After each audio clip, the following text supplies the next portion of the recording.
Welcome to Gamescom live from the Xbox booth. In just a few minutes, the team from Star Wars Outlast will show off some gameplay from one of the most anticipated games of the year. Then we'll tell you how to get into the newest chapter of World of Warcraft, even if you've never played before. I'm so excited for that, but later it's time to talk updates as the squad from Elder Scrolls Online stops by to unpack what fans can expect from this latest chapter and show off some game-changing features. Plus, we've got more from Microsoft Flight Simulator, Fallout 76, and Towerborn, not to mention a new sim that literally lets you date everything. Intrigued? Stay tuned to find out more about these and many other titles. But first, it's time to throw it to the latest from Star Wars Outlaws.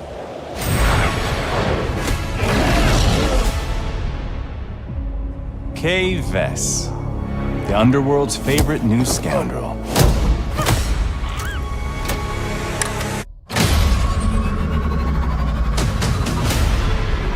This is your one shot.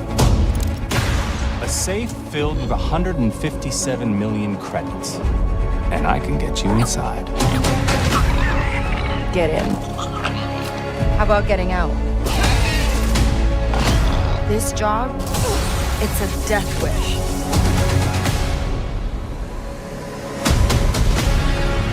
Your lives are over. Your family, friends, gone. There's nowhere in the galaxy you can hide.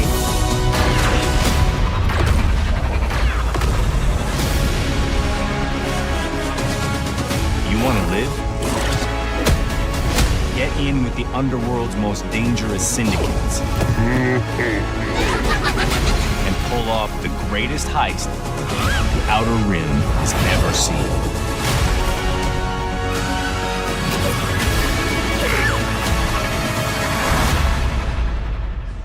I'm in.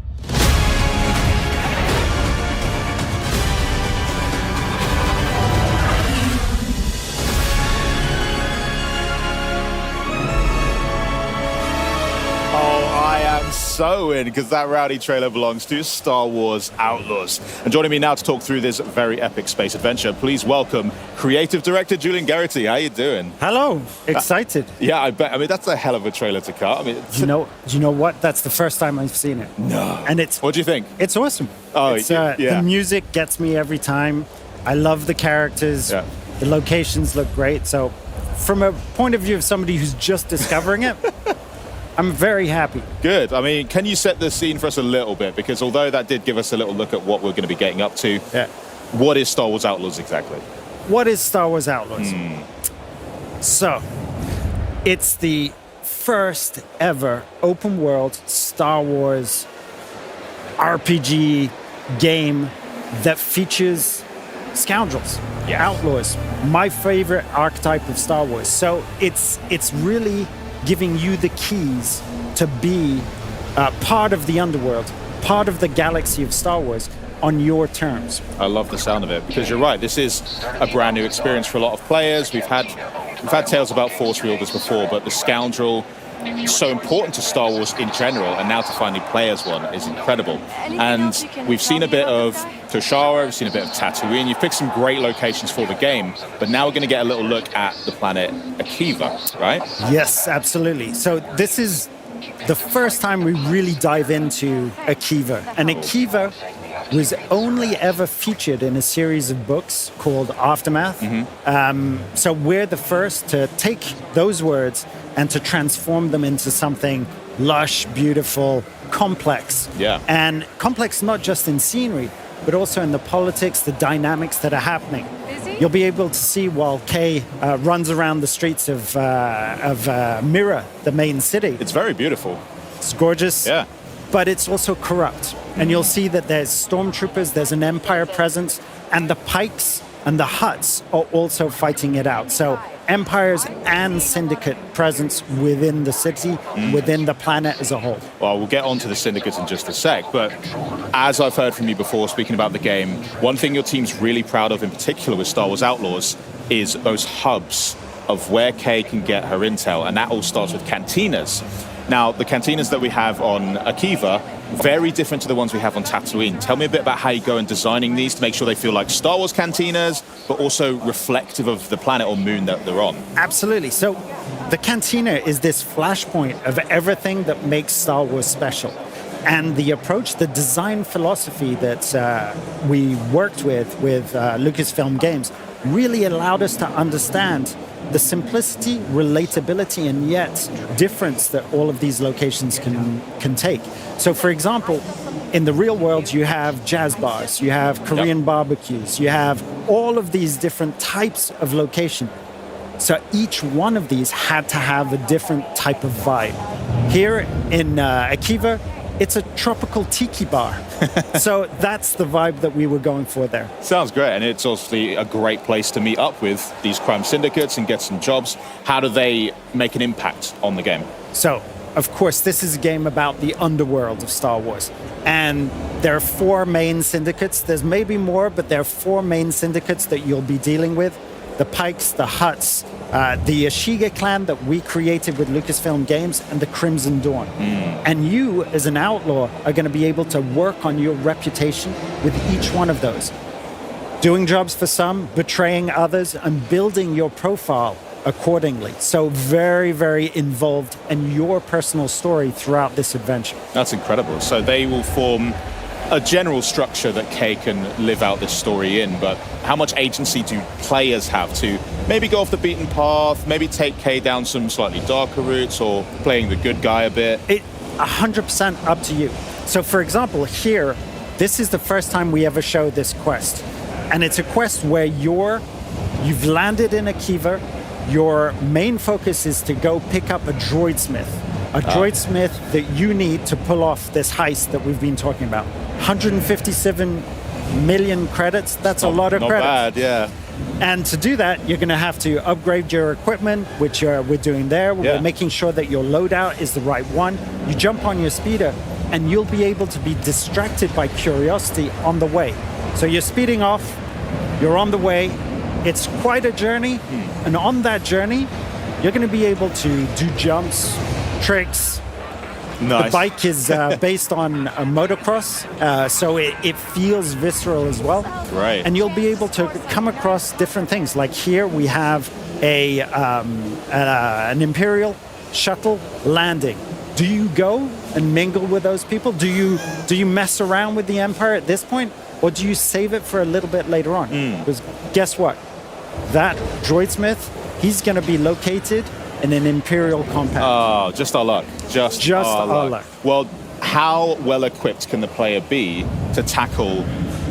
That's not a compound, that's a fortress. I mean, what does Kay bring to the table to be able to deal with these kind of scenarios? Well, she's got to have the equipment to be able to do that. And that starts off with things like your binoculars to be able to scope the different opportunities. There's not just one way in, there are several ways in. The surest way to meet a very certain end is to go in guns blazing, because this is the Empire we're talking about. Yeah. So it's a massive force in front of you. We're going to go stealth. Okay. And binoculars, one thing, blaster, another, Nyx, incredibly important. Let's just have a taste of how Kay uses Nyx. Okay. She's going to be sending me across and attacking, clawing the hell out of that stormtrooper. I feel bad for the guy. You shouldn't. He's there. He's built for this. Okay, true. You take out the second stormtrooper, and now you have to hack through that laser barrier to be able to get into the gooey good stuff in the middle of that fortress. So there's quite a few different ways of engaging in a mission like this. Absolutely. What would happen if we did go in all blasters blazing? Would it be a big problem for us on this particular mission? This is an Empire compound, so that's going to be a real problem. Okay. I'll take your advice on that. One of the conditions is that you don't set off the alarm, because if the alarm sets off, you're going to shut down that compound. Fair enough. You may revisit the compound later on to be able to steal more stuff and to really find all of the treasures. And there, you can do it the way you want. But ATSTs, guarding the door, you've got a blaster in Nyx. Do you really want to put yourself in that sort of situation? could take my chances, honestly. Earlier on, though, we did see with Kay's using her blaster now, but before that, she was working on it a bit on her workbench. Yes. Inside the Trailblazer. That- What is that all about? Is that like upgrading? Or? Yeah, that's absolutely upgrading your weapon. Okay. Because we want this to be about a resourceful underdog. And a resourceful underdog, they have one main tool that you can upgrade. You can have a charged blast, which is like a rocket launcher. What? Plasma, which is the regular blaster, Right. with speed mode to it, so it feels like an automatic weapon. And you have one function, which is the shock function, which we'll see a little bit later on. Nice. I love the way that she even moves around. Like you mentioned before, Scoundrel archetype's one of your favorites, but the movements of Kay, the mannerisms, the swagger really communicates that so well. It's something that we worked on Division 2. Right. And those are trained military agents, Yeah. civilian agents, but with military training. Here we wanted a resourceful underdog. So you have to have that different movement. But all of those mannerisms and that sort of swagger that you see there, that's Umberly, who brought that to the character, and she'll be able to tell you all about it. Okay, great. I'll make sure to. One thing that I want to point out as well, we did just talk about the blaster a little bit. We're getting to see some of the action over there. Nice shot, by the way. The sound of it, too. I mean, in Star Wars, there are so many sounds that are iconic. Players, when we listen to them, it makes the hair in our If you arms stand close up. your eyes and think TIE Fighter, Yeah, TIE Fighter, I'm thinking like the seismic charge. Yep. Oh man, yeah. But Kay's blaster also has a really satisfying punch to it. So tell me about the process for making sure that you're designing a weapon sound-wise, the feel of it, the look of it, make sure it's authentically Star Wars, but also brand new, something that you've created. we have to get inspiration from the past, get inspiration from the original trilogy, because this adventure happens in between Empire Strikes Back and Return of the Jedi. Right. So we had access to all of those things. And then the pleasure is looking at that, working with that, and coming up with something that sounds new and that become its own sound. And that extends from the sound design to, the music of the piece, which I think is remarkable. We heard it gorgeous. in the trailer. It's fantastic. Anytime I hear the horns, honestly, I'm goosebumps. It's crazy. So we finally find our droid smith here then, I guess. Yeah, who's not particularly happy to see you. So I'm not going to spoil the story, but the droidsmith, Gadik, has a past with you. Okay. And he's ended up working with the Empire, so he's made some really bad decisions. Oh dear, yeah. It's not great. I mean, he's already got a protocol droid firing a gun at us. I never thought I'd see that. But I got a problem with a gatekeeper droid. now that's caught his interest. That's caught his interest. Interesting. There's a real challenge. There's a real opportunity. It's not motivated by the credits, but tinkering around with some new tech. I like That's it. what catches his eye. I could get on with this guy. But the problem is, once we extract Gadik, we have to get out as well, right? And that's where the blaster comes into its full use. Nice. So this is going to be part of one of those main quests. It's a linear quest, and there's a whole path where you explode into the combats, and you use all of the tools at your disposal. Right. Before we edited a little segment, which was a puzzle room. Right, We didn't yeah. want to spoil the puzzle. We didn't want to spoil the traversal. We wanted to focus on the real action of this piece. Great. And now we're getting some serious combat because there was no chance to sneak there. Everybody's just whips it. over and saw us immediately. Let's just escape. But this is where Kay sort of comes into her own, because scoundrels, they love to improvise. They're good under pressure. And so I guess you're encouraging players to make sure they look around them, identify bits that are useful, send nicks out, play around with it a bit. All of those tools, you've got an adrenaline shot. If you recognize that, it allows you to slow time, pick your targets, and it's an automatic kill. Nice. That's a bit more of a problem, though. This guy's got a shield, and one of your modules will be able to disable that shield, opening them up for the deadly shot. Absolutely stunning. And that's it. You grapple hook out and escape the clear. base. You make it seem so easy. I'm gonna try it, and it's not gonna be that. I easy. wish I was playing this one. There's a whole team, and they've done an amazing job at capturing this one. Yeah, I mean, right at the end there, we also got a little sizzle, a little taster of the rest of what's to come in the game. And one thing in particular I spotted there was some sabak happening as well. Yep, sabak. So you got to tell me about that because I love it. Sabak is a big part of the scoundrel lifestyle. Yeah. So we wanted to create our own rules, which gave us this depth of play and being able to collect special cards that change the rules of the game while you go along. So there'll be tournaments, there'll be high stakes games, there'll be a lot of credits to win as well. Great. Well, I'll have to get practicing on that, definitely. But so I just want to say thank you so much for joining us. This has been incredibly insightful. Cannot wait to play the game, and it's not too long until launch. So next week. Buckle up. Yeah. Well, thanks for joining us, Julian. Next up, though, to celebrate the launch of Star Wars Outlaws, we decided to test some lucky fans on their Star Wars knowledge. Let's see how they got on. Welcome to the home of Star Wars Outlaws here at the beautiful Xbox booth. And it's time for a massive giveaway. So we've rounded up some fans for a chance to win some very fabulous prizes. How will they earn this sweet loot, I hear you ask? Well, Star Wars trivia, of course. So here's how it's going to work. Each fan will be given a Star Wars Outlaws trivia question, and if they answer correctly, they will win a beautiful Nyx plushie. Isn't it adorable? Wow. Then they will be given a more difficult Star Wars Outlaws question. And if they answer that one correctly, they will win one of these custom Xbox Design Lab Elite Series 2 controllers and be entered to win one of our grand prize Star Wars Outlaws Xbox Series X and S consoles. Are you ready? Let's go. I'm here with the lovely Citron. And where are you from, Citron? I'm from Cologne. Amazing. Are you ready to win some prizes? Yes. Okay, let's go. First question. What is the name of the main character of Star Wars Outlaws? It's Kay. Yes! What's her last name? Bess. Yes, let's go! That's a Nyx plushie for you. Well done. That's yours. Something to color. Okay, are you ready for your next question? It's going to step up a little. Ready? Yes, I'm ready. What is the name of Kay Vess's starship? Oh, God. You can do this, Citron. I don't know. Take a guess. The Falcon?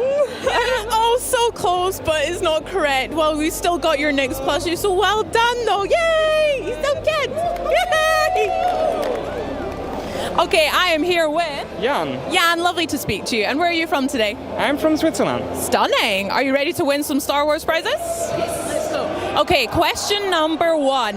What is the name of Kay Vess's main companion? The little guy called Nyx. Yes, it is! And here he is now. Congrats. Way! Good. Okay, are you ready to step up a level now? Yes. Okay. And how can Nyx help Kay in battle in the game? So he can attack people and pull levers and stuff. That sounds good to me. I think that's correct. Let's go. GG's. Well done. The Star Wars controller is yours. I am here with Marcel. Marcel, how are you today? I'm fine, thank you. Good. Are you ready to win some Star Wars prizes? Yeah, I think so. Okay. First question. What's the launch date of Star Wars Outlaws? It's the 30th of August. Yes, it is. GG's. Woo! A Nyx for you. Let's go. Not long at all as well. Are you ready for your next one? Oh, yes. Okay. Between which 2 classic Star Wars movies do the events of Star Wars Outlaws take place? The Empire Strikes Back and the Return of the Jedi. Let's go! Well done, Marcel! You win the controller. A true Star Wars fan. GG's. Well done. Yeah, thank you. I'm now here with Ilga. Ilga. How are you today? Thank you very much. Fine. Awesome. Let's win some Star Wars prizes together. You ready? Yes, I am. First question. What is the preferred weapon of Kay Vess?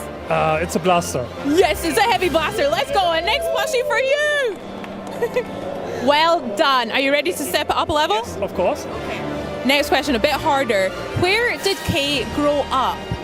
On Tatooine, but I have forgot the exact place. Oh, I'm so sorry. It was Cantonica and Canto Bite, but so close. Well done. Enjoy the next plushie. Thank you very much. Thank you. Let's go. Woo. Yay. Woo.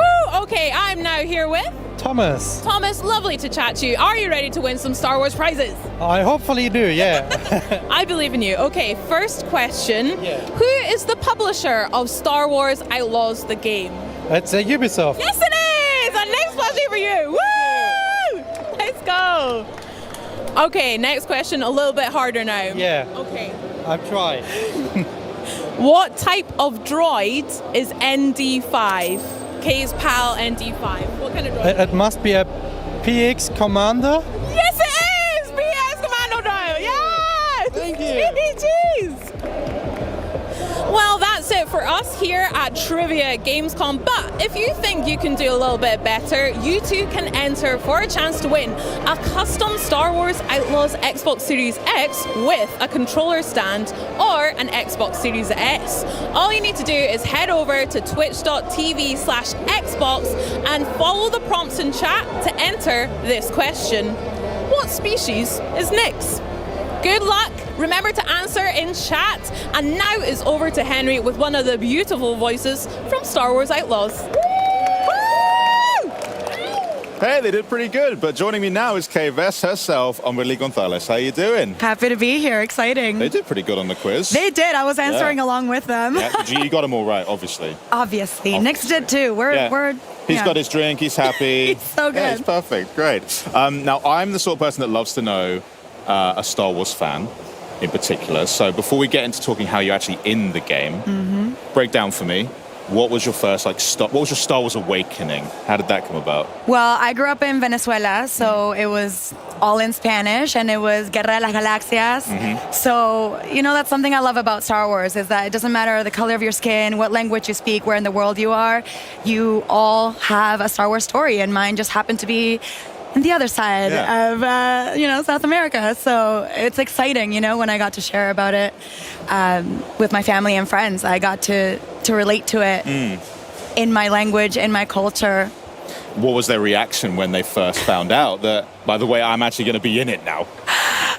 Unreal. I mean, there was a lot of questions. I think my family also, especially my parents, they started watching all of the movies, especially when I shared that it was in the original trilogy between Empire and, Return of the Jedi. So I did too. I think I blasted the Star Wars theme song, and I watched the movies, and anytime I see anything Star Wars, I just have this Star Wars. That's part of it. I'm like, that's us. In terms of Kay and playing the role of a scoundrel, where did you have to go for that? What did you have to reach into to sort of conjure up this character? I mean, obviously, we've seen scoundrels in this timeline, like the likes of Han Solo and Lando Calrissian, but they're so confident. They have the expertise. They know what they're doing because they're out there in the galaxy. Unlike Kay, she's a rookie. She's not an expert scoundrel, but she's a survivalist, and her and Nyx, survive off of odd jobs and Canto Bay, and they're dreaming of more. I love the attitude, the charm, the witty banter, the swagger that they have.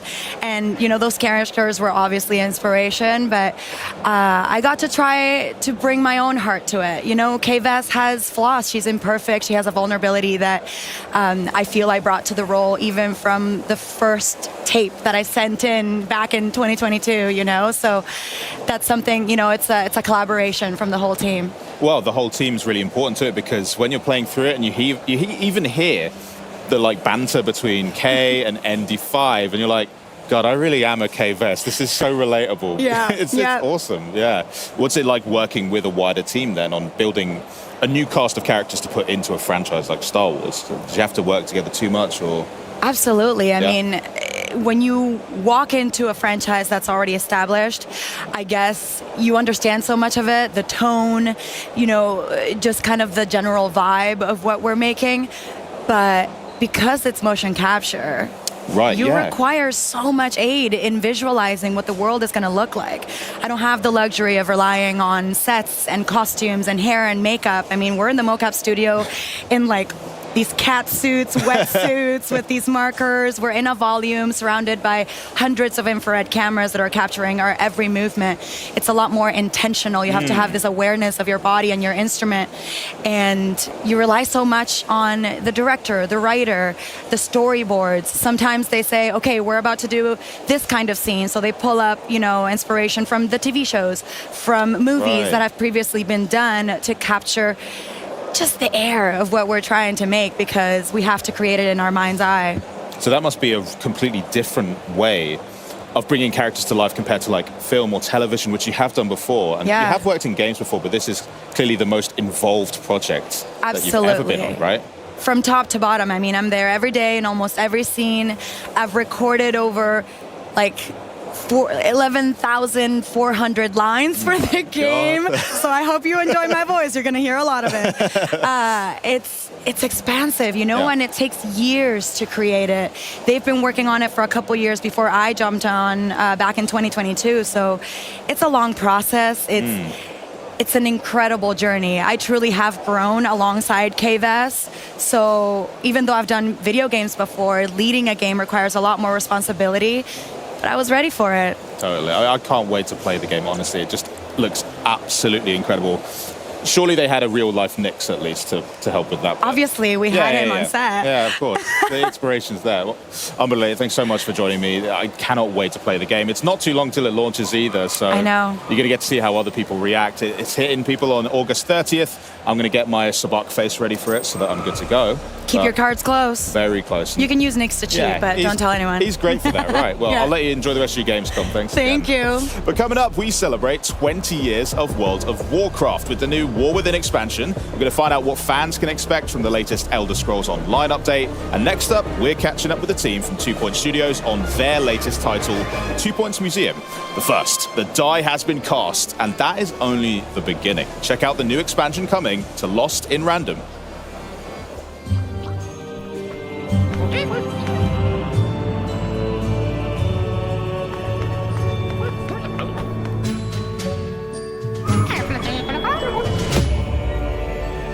The Queen enters the board.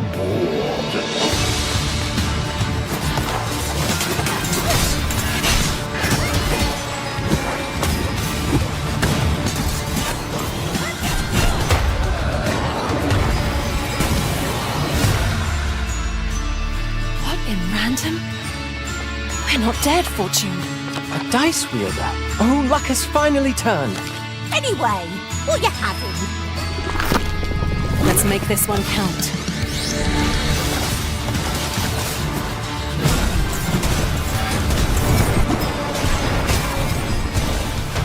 Come here, girl, and accept your punishment!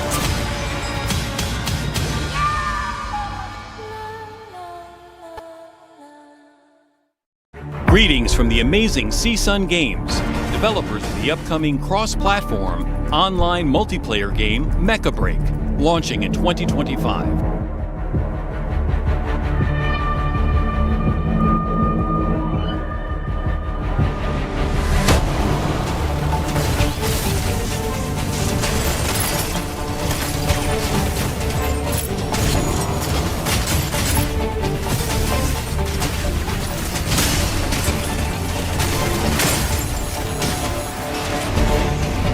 Let's showcase some gameplay through Mecha Break's core mode, 6 vs 6 squad missions.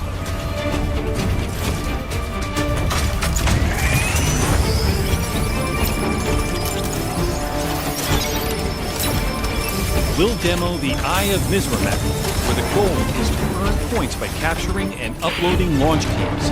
The striker we're featuring is Falcon, a lightweight mech that excels in aerial combat.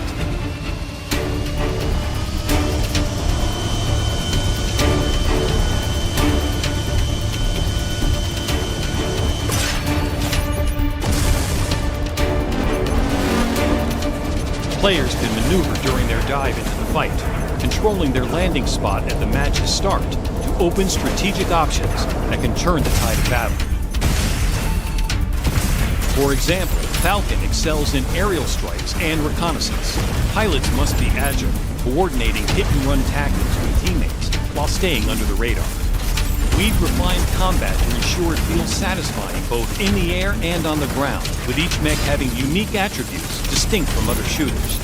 Each striker has unique speeds, inertia handling, and specialized combat capabilities for seamless transitions between aerial and ground attacks.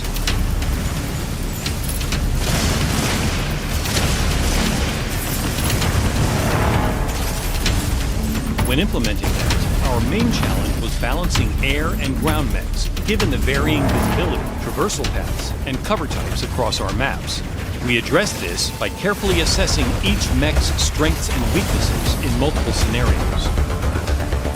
On the Mercury Shipyards map, the goal is to move a payload to the finish line. Seizing checkpoints along the way speeds up the payload.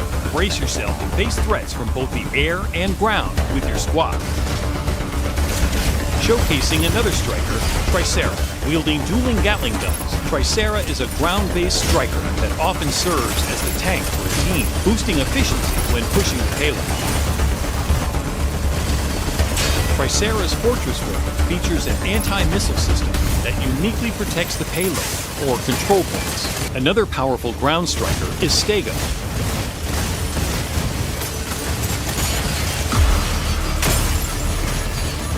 When transformed, Stego specializes in long-range fire support as an ultra-heavy striker armed with the big guns.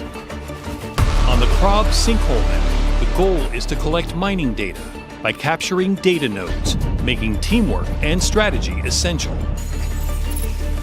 Panther is a brawler equipped with a powerful lance and shield booster kit. Panther's devastating charged attacks and defense capabilities make it a fearsome opponent in close combat. But Panther isn't the only brawler in Mecha Break. Be prepared to face Alisnus and Welcome, two melee machines with unique abilities that can take out enemies both at a distance and up close. The brawlers had unique finishing moves that keep the action intense.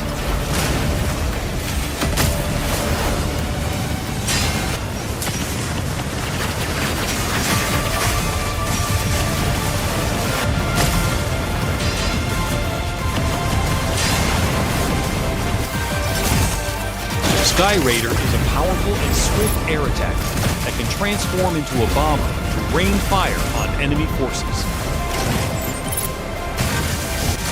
The elegant yet lethal Narukami rules the battlefield with pinpoint sniping and advanced optical camouflage, making it almost impossible to capture the sun.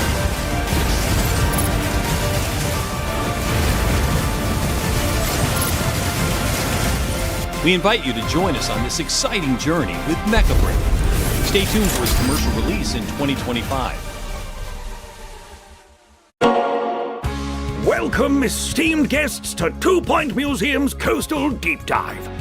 The Marine Life Museum in 2 Point County is, just as you'd expect, situated along the coast and boasts a treasure trove of Wetlandian exhibits. Or at least it will do once you've hired some experts and sent them on perilous expeditions to unearth rare, but sometimes soggy, sunken treasures. Discovering and maintaining the happiness of aquatic life is also a big attraction of the Marine Life Museum, and fish have a surprising number of requirements to meet if they're to stay happy and, swimming. Guests will be wowed by the remnants of Wetlantis, and the more impressed they are, the more they will donate. The more donations means more funds to keep your facilities clean, everything nicely decorated, and vending machines well stocked. Once you uncover the Marine Life Museum, you can then hire Wetlandian experts in all your other museum locations. From there, you can grow your aquatic collection throughout your 2 Point Museum empire. Thank you for attending this Coastal Deep Dive.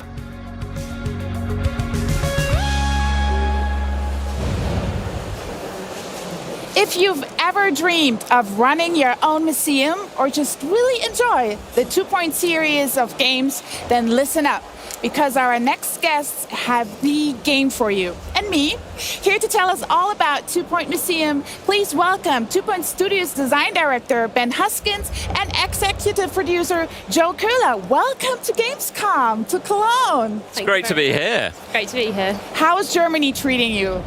Oh, It's wonderful. absolutely love it. Absolutely love it. It's The weather such a is great. good? The atmosphere is incredible. Yeah. It is. A little bit too warm, but that's okay. That's okay. And the halls are cooled, so everything okay. And today's the first consumer day, so we're really excited to have you here. So, 2 Point has taken on education with campus, on medicine with hospitals. So now, Ben, how did you come up with the idea, the theme of museum, and why should fans be excited about this game? Yeah, well, the thing that's great about museums is that they have these amazing collections of completely unique exhibits. And as soon as we started talking about museum as an idea, we got really excited about what if we let players build up their own unique collections of exhibits. And that got us thinking about, well, like, how do the players get these exhibits? They can, they can send their experts off on expeditions around the county. They can basically explore and discover. We really love this idea of getting across this sense of exploration and discovery and anticipation about what might come back when your team comes back from an expedition. And this just got us really excited about, getting these exhibits, and then of course once you've got them, putting them on display in your museums, and actually that whole side of it as a museum manager, you deciding how you lay things out, and you deciding where do you put your most impressive exhibits, where do you want to channel your guests through the museum, and how do you give them the best possible experience?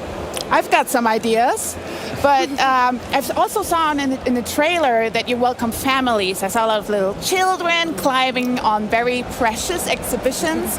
So what do we need to look out for when we're welcoming those visitors?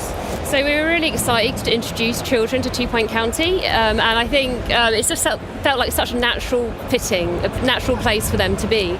And with children, we've introducing family groups, we've introduced school trips, and all sorts of, they're kind of like little agents of chaos, and they make a right mess of the museum, don't they? But we've also introduced a lot of other character types, like the professor. He's pretty cool. Yeah. So he likes knowledge, doesn't he? Yeah. So when professors come in, you need to focus a bit more on education, because they're going to donate money based on how much they learn about all of your exhibits. And then if you've got frozen items, you'll get the Yetis. I love them. I love the frozen exhibits particularly. So you always have to maintain your exhibits. So with frozen items, you need to have your freezer cooler, and then you'll get Yetis come to visit. So if I have all these visitors, how do I keep them happy throughout the game? So I particularly love decorating. So for me, I keep my visitors happy by making a beautiful museum. So I look into the customization options, the lighting, decorative items, and try and make a really incredible space for them to enjoy. Yeah, Joe's museums are usually a work of art, whereas my museums, I guess my philosophy is more, fill their minds with wonder, empty their wallets. That's more my approach. Yeah, that's straight on. my museums tend to end up being a bit of a hellish labyrinth where visitors have to go through about 5 different gift shops before they can escape the museum. Don't get me wrong, they still have a good time, they just leave with no money. So in another world, you would be managing a theme park also. Well, exactly, Yeah. exactly. I get it. So is each museum restricted to one exhibit type? So you can actually put any exhibit in any museum. So we designed the game like this because we wanted the players to really have freedom to build and design the museum however they wanted to. And I saw definitely something new, which are unique fish in the game. So can you tell me more about the creation of these artsy creatures and how we can enjoy the fruits of that labor? So we had lots of fun coming up with the ideas for the fish. I think with the exhibits in our game, sometimes we kind of pull on pop culture references, sometimes it's an idea for an animation, a joke or a pun, but with the fish, we kind of leaned quite heavily on real life reference, but then try to inject 2 Point humour and charm into it. So, like, for example, we've got the pufferfish. He's my personal favourite. He's very cute, he's got goofy eyes, puffy cheeks, and you can actually get him as a plushie in the gift shop, which is super cute. We've got the clownfish, he's small, he's got a red nose, so that's quite, on the nose. We've also got, the bull shark, who's kind of scary looking. He's a shark with a bull ring, and you actually have to keep him separate, or I do, because he does eat the little fish. Okay, so talking about fish, let's talk about fish romance. I always wanted to say that on an Xbox broadcast. No, but seriously, how do we keep the fish population healthy?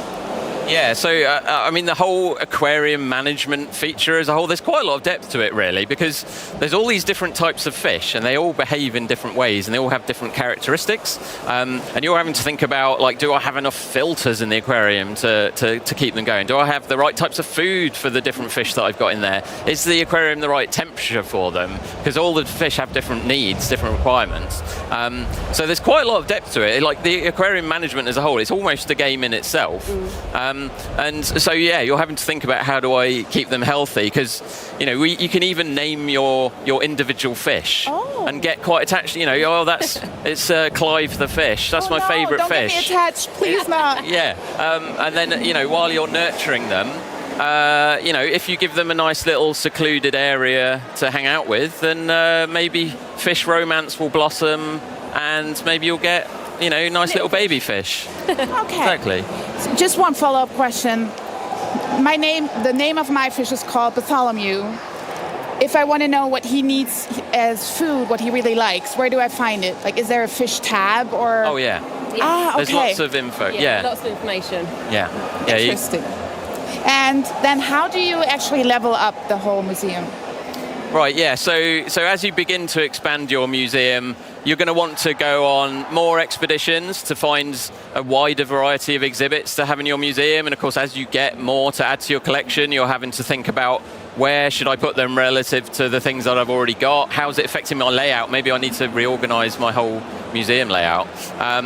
And as you get more things, the visitors will want to stay for longer in your museums. You're going to need to put down, you know, cafes and you know, other facilities to keep them happy. Otherwise, the kids will get bored, and then they'll leave, and the parents will be really angry. And so, yeah, you need to build up your collection of exhibits. And just keep those guests staying as long as possible. And the thing we were really keen to do with museum is what we found is people get quite attached to their museums over time, because as you build up that collection, and you're having to look after them, right? Because you don't want your fish to die. Bartholomew. Yeah. You don't want your frozen caveman in ice to melt, because they'll ruin it. Then you get quite attached to your museum, and you know, all of the hours you've spent noodling around laying things out. And so what we do is we keep giving you reasons to come back to each museum, which is great, because I think you do really feel like it's become your own thing. Yeah. Amazing. Well, thank you so much for coming. And everybody who is here at Gamescom can play the game, actually, either at the Xbox booth or at the Sega booth, which is in the same hall, Hall 7. I love that we're neighbors. But then last but not least, I think you can wishlist it at home as well. Thank you so much. Thank you so much. Thank you. Now, to the newest chapter in the Life is Strange saga and the supernatural murder mystery it revolves around. Check out what you can expect from Max Caulfield and the gang in this new gameplay walkthrough. Max Caulfield, the girl who could rewind time, is back. Let's thrash, Shocker Bra. But when one of her new friends, Safi Llewellyn Fayyad, is murdered in the grounds of Caledon University, Max finds that her chaotic power has changed. Now, Max must shift back and forth to reveal the truth of her friend's murder, in an attempt to save Safi before it's too late. Once Max's new power manifests, she can send a pulse out from her fingertips at any time. While Pulse is active, she can peer through to the other world, seeing the differences between the timelines clearly. People and objects in the other timeline appear as dimensional echoes, allowing Max to avoid watchful eyes when shifting. Good thing I can keep an eye on Alderman from here. Wouldn't want to show up right in front of him.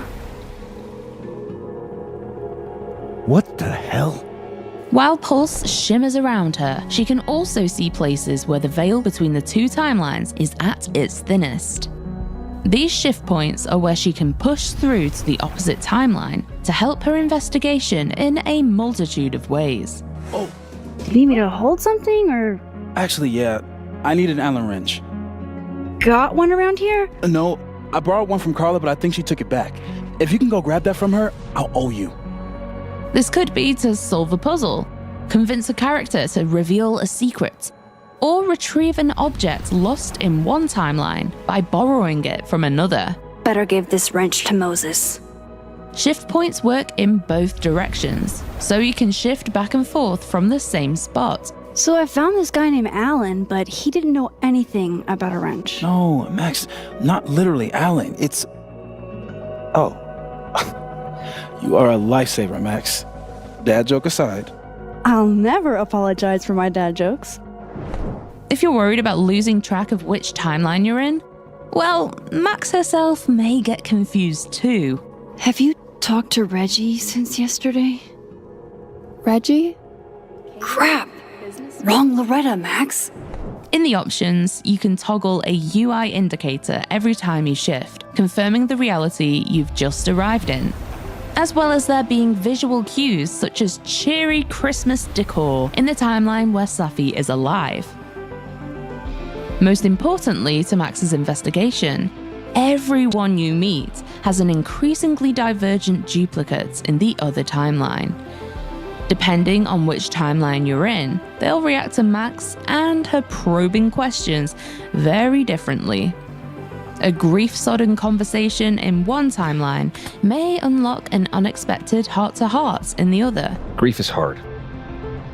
The trick is not to let it change your character. Everyone at Caledon is hiding something, and Max is the only one with a viewpoint unique enough to unravel those secrets, and the determination to reach the truth at all costs. Everybody's talking about her like she had a heart attack or a car accident. But she was murdered. Someone murdered her. I don't know how we're expected to just be okay with that. Max has never been so powerful or in so much danger. The fates of her friends and of two timelines are at Max's fingertips.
World of Warcraft has had a massive impact on the gaming world, as well as myself, since it launched nearly 2 decades ago. And here to give us a glimpse into their plans for the latest expansion, The War Within, the 3-part World Soul Saga, and the next 20 years of World of Warcraft, we have 2 excellent humans, and thankfully not orcs, sorry Horde, from the team at Blizzard.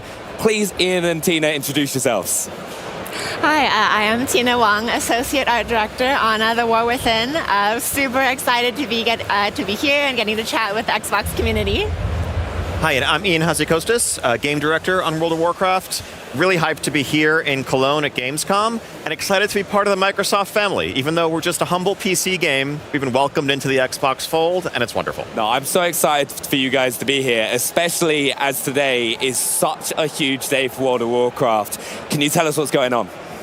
We got a little thing or two brewing, I think in something like 8 hours and 10 minutes, but who's counting? We're going to be launching early access of The War Within, to be followed a few days later by the global release. No, I'm so excited for it. And to kind of get it hyped up at Gamescom on the booth over here, we have got one of the coolest experiences I think I've ever had at any gaming booth. It is the Escape from Dalaran, and as like a big WoW fan, it was incredible. Have you had a go? Yeah, it's like, so this is a 4-minute VR experience. You're like, strapped in to this motorized device. You have air jets blowing in your face to simulate air rushing by you. And you are soaring through Dalaran in the middle of a surprise attack launched by the forces of Xal'atath and the Nerubians that very much mirrors what players are going to experience at the start of the War Within in the days to come. Yeah, and you did mention that this is the start of a brand new era for World of Warcraft. Can you tell us the new features and what we can expect with the War Within? Yeah, so the War Within is our 10th expansion, and I'm biased, but it's going to be a banger. It's the beginning of the World Soul Saga, which is the greatest story we've ever tried to tell. And it's a story so big that we needed to make 3 expansions to tell it fully. Insane.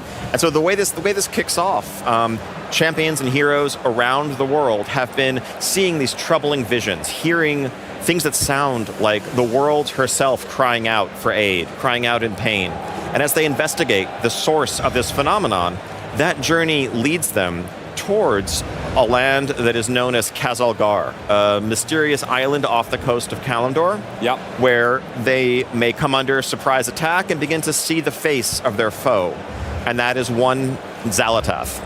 And so it starts out as a mystery, and that mystery will lead players into the underground of Azeroth, towards the heart of the world itself, into just fantastical environments, and it's just going to be an incredible adventure. No, I can't wait. And Tino, I know you've got a load of brand new features that are going to be coming with the expansion. Can you tell us a little bit more about that? Yeah, Ian mentioned the zones. One of the things that we really love about World of Warcraft is that the world is such like a main character of it, right? So one of the key things coming out is these zones, and they're definitely some of the most ambitious and unique that we've ever created for World of Warcraft.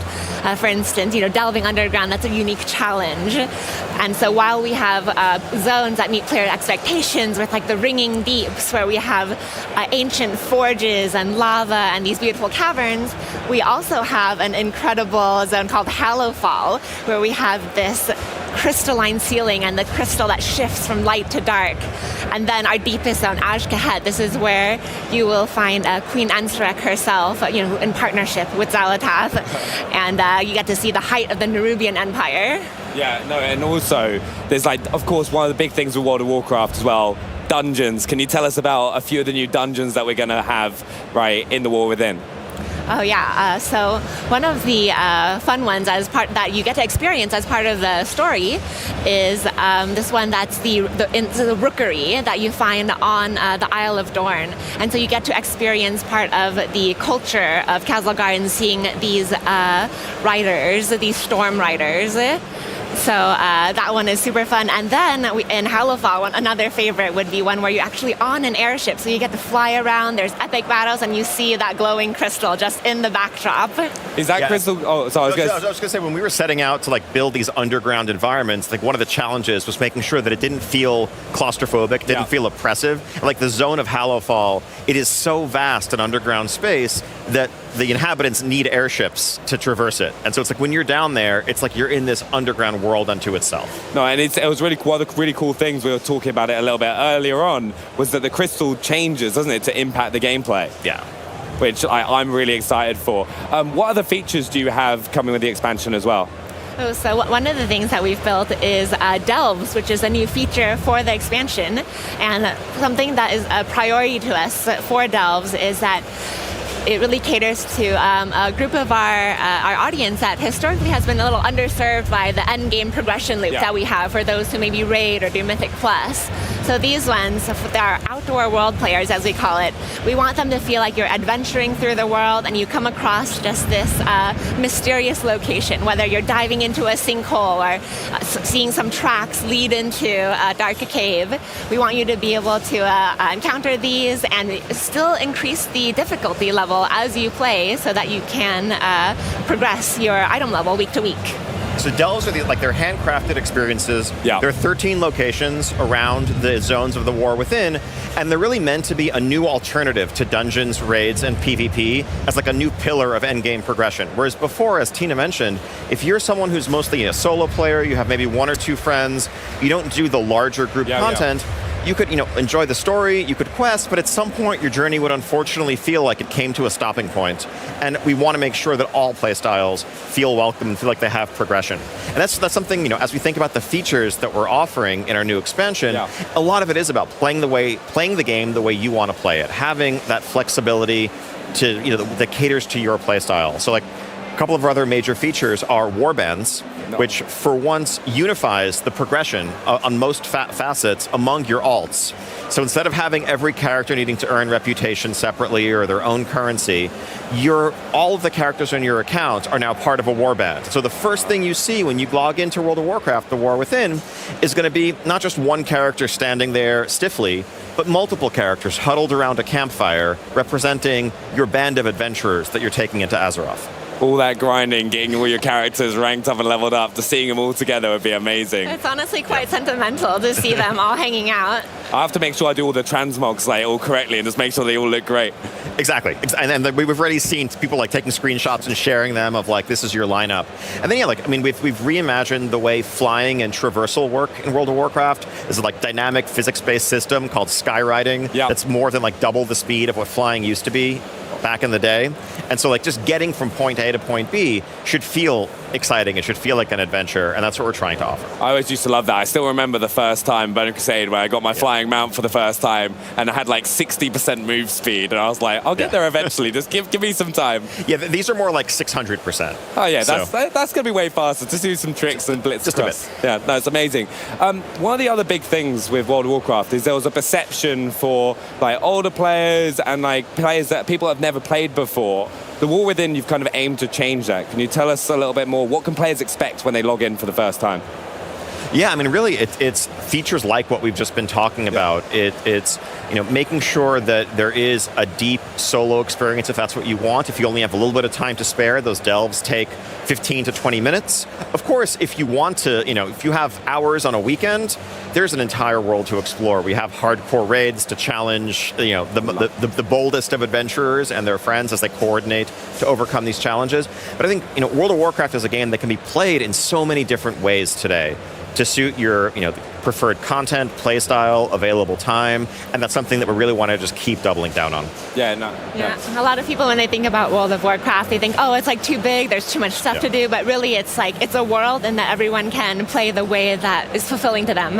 Yeah, and there's also opportunities just to hop straight into the new content as well. It's one of the things I've always liked. Our whole Xbox One team, when Classic came back out, we all hopped back in for one of those reasons. Exactly. And I think as any WoW player knows, a new expansion is the perfect time to come back to WoW. I think the War Within in particular, because of the fact that, it's kicking off this brand new story arc, we've also revamped the new player experience, the level up experience from 10 to 70 that gets you to the War Within to be our latest expansion, Dragonflight. Yeah. So if you're coming back or you're coming in for the first time, you're playing the latest, newest content WoW has to offer, learning the ropes, and joining the rest of the world in the War Within. No, I'm really excited. And also, World of Warcraft, I can't believe I'm saying this, is coming up to its 20th anniversary. What does that feel like being a part of the WoW team and for all the players? It is humbling, truly. I've been playing the game for all 20 of those years. I've been on the development team for 16 years now. The large majority of my adult life has really been shaped and formed by this game, and it's an honor. And I think I'm so excited to celebrate that 20th anniversary coming up, but also kick off many, many years to come. Yeah. I'm also a long-time veteran in the game, playing since the beginning, playing since Warcraft 3, and been on the team like 14 years now. And there are so many of these stories on the World of Warcraft team, and you can see that in what we put out there. Just people putting like their passion and their history with the game into everything that we make. No, it's amazing. Like, I personally love it. I can still remember growing up playing from the Burning Crusade, Wrath of the Lich King, and it's so exciting to hit that 20-year mark. But for players that are looking to get involved in World of Warcraft for the first time and become part of the community, what can they do right now? Yeah, I mean, so, we're talking about an expansion, but the basic World of Warcraft experience, you can play for free in our starter edition. You can level up to 20. You can experience the start of Dragonflight. And, just go to worldofwarcraft.com, download Battle.net, install it, jump in and check it out. No, I'd really recommend it. It's one of my favorite games of all time, and it's no surprise it's coming up to the 20-year anniversary. Do you have any final thoughts that you'd like to share with the fans? It's just such an exciting moment, really. I think coming up on 20 years, but also beginning this next step in our journey. The team has been working on War Within for years. We have so many years of content ahead that we have mapped out, that we have planned out. It's going to be this incredible journey narratively, in terms of the world we're building, in terms of the features. And we're excited to welcome everyone in to begin it with us, and buckle up, because it's going to be a heck of a ride. Yeah, no, I honestly, thank you so much. I've got one also final question. Horde or Alliance? Depends on my mood that day. Safe answer. That is a safe. What about you, Tina? My mood is more often Horde. Put it that way. It's shifted over time. Currently, I'm more playing Alliance. See, that's what I like. Always the Alliance. I've been Alliance since day one, right? And I will stick to that with the War Within. But honestly, thank you so much for joining us. I really appreciate it, you taking us through the War Within. But here, also, just a pro tip to avoid your own War Within. Please check out World of Warcraft, the War Within expansion, when it launches August 26th. Also, coming up, we'll give you a tour of the Xbox booth right here at Gamescom. Check out what studios have in store for fans here. And also, we celebrate a decade of Elder Scrolls Online with a look at the latest chapter, Gold Road. We also unveil the real name of Project Birdseye. But first, it's time for a cinematic horror experience. This is the casting of Frank Stone. This place is like super duper creep town, right? Everything's still so fuzzy about what happened, but there's one thing that always just stuck in my mind.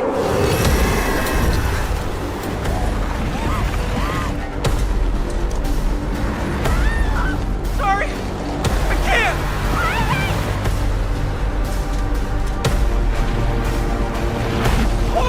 I'm coming! This is right where my dad came face to face with Frank Stone. I think you're starting to see what we're up against. Your call, Chris. Drugstore. I don't want to risk missing our chance. Sure. Curiosity shop does look pretty cool. We can check it out after. Fair enough. I don't know what I expected, but it wasn't this. After 40 years of pain, why would you choose to live with more?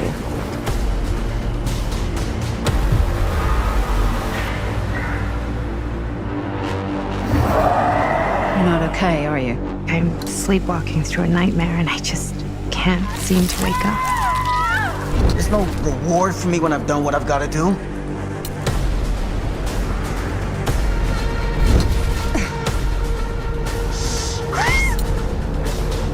This is insane! I can't live like this anymore. I can't live in this nightmare. Come on. It's a prison. Something far older. What is that? That is Frank Stone.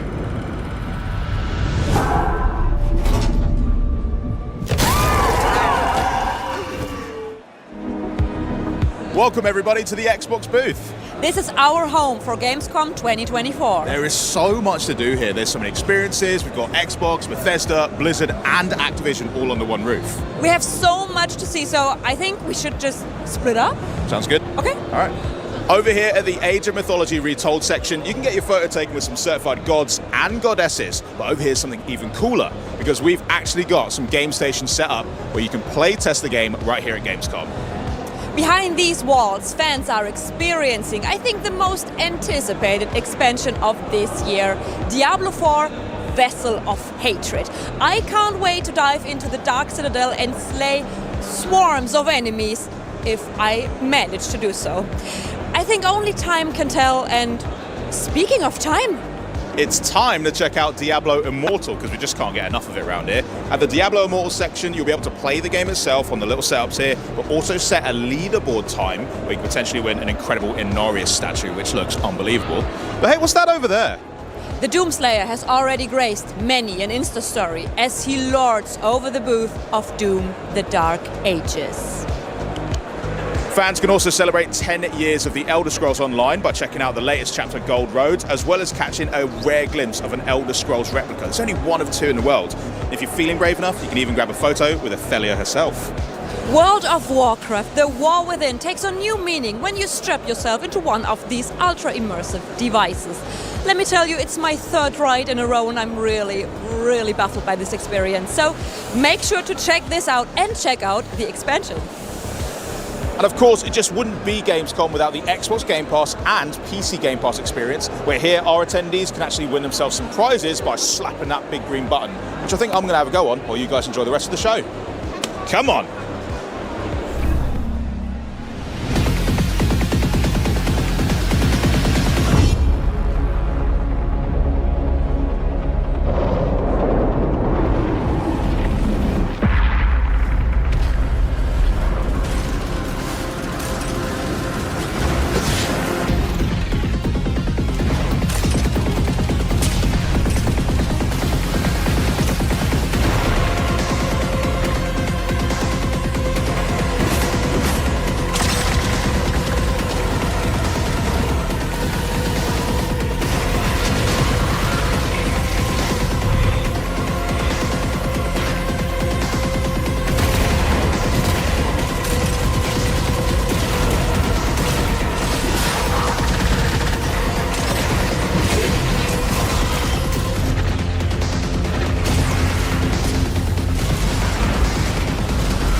This year, the Elder Scrolls Online celebrates 10 years. I should have brought some sweet rolls. But here to give us the latest from the franchise, please welcome the Elder Scrolls President Matt Fyrell and Creative Director Rich Lambert himself. Hey, dudes. How you doing? Great. Great. Yeah. Great to be here. It's great to be here in the Xbox booth here at Gamescom. Yeah, I mean, you guys are no strangers to Gamescom in general, so you're aware of the behemoth scale of everything. But I mean, this is something else for the Xbox booth. It's great to have like a whole team together for it, which is awesome. And you guys are on the booth as well, which we'll talk about in just a little bit. But what I want to get into is the fact that it is 10 years. That's really special for a game to go for that long. And you guys thought, well, let's make a big deal out of it. Let's celebrate. So how are we doing that in-game? Yeah, well, you know, it's been 10 years since we launched, but it's been like 18 years since we founded the studio. So we've been working on this game a long time. Forever, yeah. And Rich and I were both here in the very beginning. So, but yeah, we're celebrating. Obviously, we're here at Gamescom. We've done some great community events outside the game. We had a huge one in Amsterdam that you were at. It was a lot of fun, I got to say. Oh, yes. Well over 1,000 people. Just a couple weeks ago, we had another big one in Germany. Yeah, the Tavern. The Tavern, also huge with live music and just a huge multi-day festival. And then we've done other stuff too. Yeah, I mean, it's countless, right? We've got new things planned, in the future. We're going to be at TwitchCon, and then also, we've got an Australia event coming up too. So. Yeah, and inside the game, we've had just back-to-back events, just celebrating 10 years. So we're giving lots of free stuff away to players in the game, and it's all a lot themed around different chapters that we've had over the years and different characters and everything. So it's just, we're really trying to do, pull out all the stops and have a great inside the game experience, but then also bring it out to the fans out in the real world. Well, let's talk about that outside of the game perspective, because you do have pretty substantial little segment really cool, over there.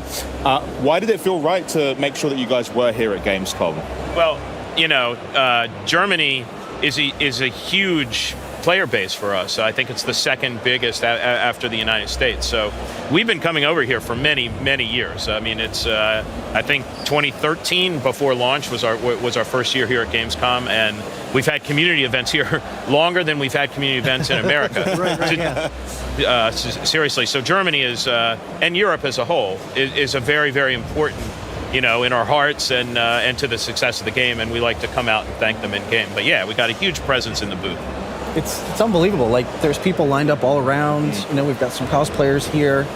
It's just this really amazing feel and vibe. And then, of course, we get to meet the players, hang out with them. Some players, Matt said, we've been here at the tavern since 2013, and I remember, it started really small and it's gotten bigger and bigger and bigger. And there's people that come every year that we get to see and just see how they're doing. And it just feels great to see people being jumping so deep into it as well, and it's a huge part of their lives. This is how they've met some of their best friends, that they've spent countless hours in the game just experiencing the incredible tales that you've been able to tell through it. So that it's a really nice way to connect and meet genuine friends here. Yeah, and it's important here that we've been talking about this for a few minutes now, and we're talking about the community, because the community is the game in many ways. For a game to last for 10 years at this level of success, right?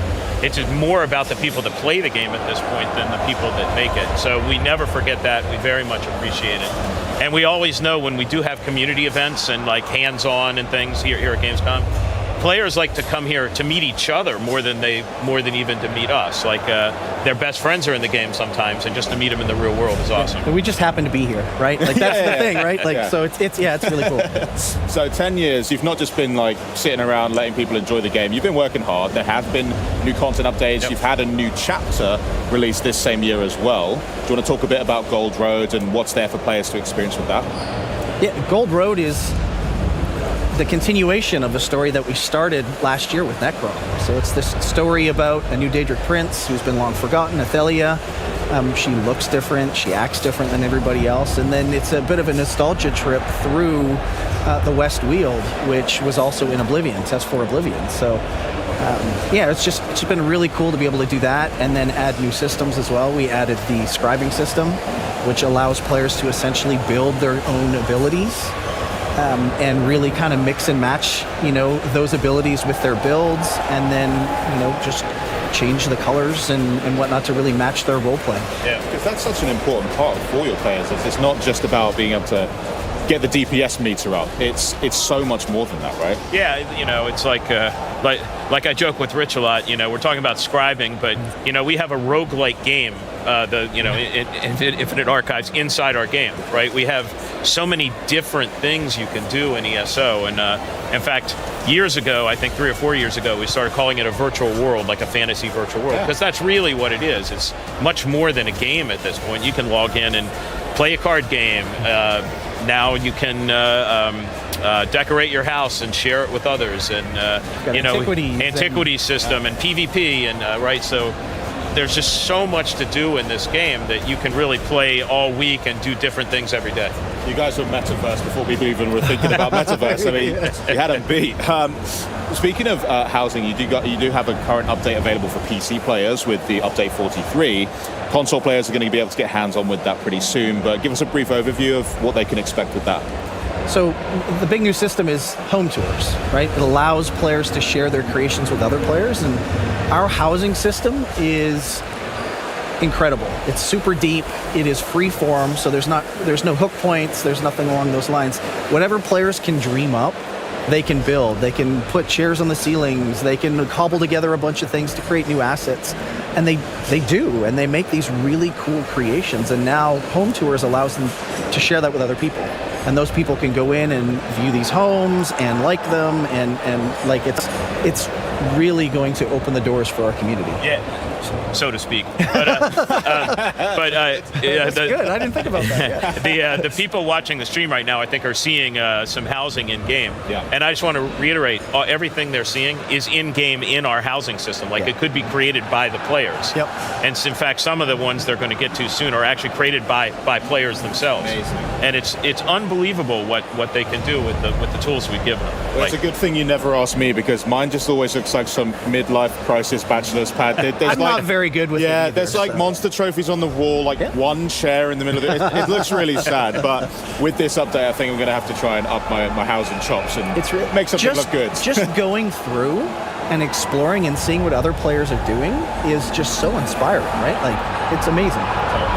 It's not just the only thing that's getting updated, though, because we mentioned the roguelike part of it as well, Infinite Archives. That's also having a few new flourishes added to it as well, right? Yeah, so we've added a bunch of new bosses into there, some new monster types. We've added in 2 new arena types, so there's a fire and ice arena in there. We've added new verses and visions, which are the buffs that players earn while they're kind of progressing through. And then, of course, there's tons of new loot, new class sets and whatnot. Amazing. Community being at the heart of your game. We know that they can also be vocal too, which is a good thing, because that's passionate. I like it. And that's the way that we can make great games even greater. So there must be some improvements on the way, some feedback you've had lately that you're looking to include in the game pretty soon. Yeah, we ship updates to ESO every 12 weeks, and we've been doing that since 2015. So, and every one of those has had a fix, a bug fix, or balance tweaks, or some kind of quality of life fix, based on feedback we've gotten from the community. Nice. And we can't get to everything quite as fast as the community would like us to, I am sure. Yeah. But we were responsive, and we would not be here right now if we didn't take the feedback the community gave us and acted on it. And so things like home tours, right? There's a huge segment of ESO now of the player base which really does primarily housing. So we gotten some feedback from the other players in the game, like, why are you doing a housing feature? I see people say housing is end game. Like that is the end goal. It's fashion and housing, right? Like that's what you hear a lot. And to Matt's point, sometimes they're not big things. Sometimes they're just small things. Like one of the, I think is a big thing that's coming in is probably one of the smallest things. And we now remember the last guild you posted in for the guild stores. So now you can be in 5 guilds in ESO. And what oftentimes would happen is it would reset back to like that first guild that you joined. So you're posting stuff to the guild store in the wrong guild, and so that's just a pain point, and we were finally able to get around to fixing that. Awesome. I do want to make sure that I give you guys a shout out for possibly one of the most memorable trailers from Showcase, because your 10-year one was absolutely incredible.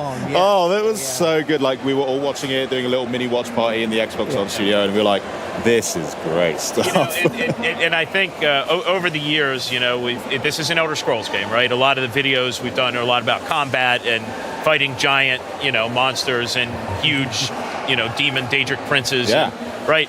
But that video, the We Belong video, is more about the heart of the game, and that's from what the players experience. That's much more what the game is to them than just going on quests. Because of course we have that, but you're doing it with friends, right? You're doing it with people that you meet in the game, and you're starting out and you can't do much, and then you get really powerful, right? That's the heart of the game right there in that video. Amazing. Well, when update 43 drops on console, I'll make sure to spruce up my home. Maybe you could tour it, see what you think. But thank you. Thank you guys so much for joining us. I hope you enjoy the rest of your Gamescom. The Elder Scrolls Online update 43 is launching September 4th, 2024, so pretty soon. For details on that update, the 10th anniversary plans, and more, make sure that you do tune into the ESO Gamescom live stream, which is kicking off in just over an hour at 6 p.m. CEST, 12 p.m. EDT at twitch.tv/Bethesda. Now for a refreshing change of pace for the hero shooter genre. That pace is fast, by the way. Here now, enjoy the wildly colourful and furious world of Fragpunk. Yo! Hate rules? Fragpunk's here to spice them up! We're the 5v5 FPS that lets you bend the rules with cards. Cards can literally do anything. They can beef you up. They can change the weather.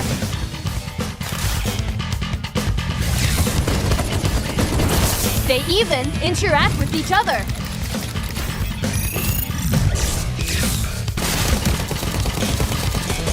you can blast people up even more. Or find foes when they try to be sneaky.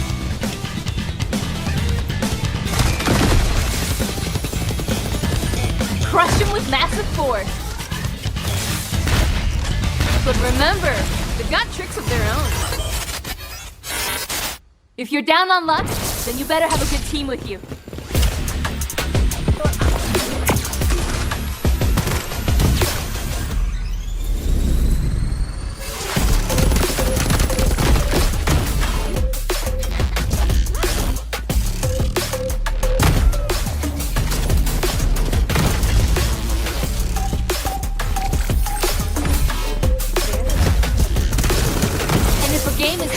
Close to call, then be ready to duke it out one-on-one till the last one stands.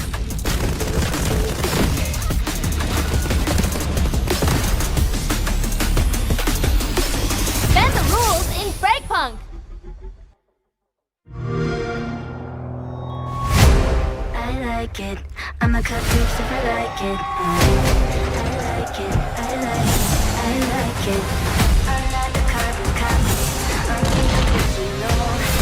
Dropping things like heartbeats. I like it, I like it.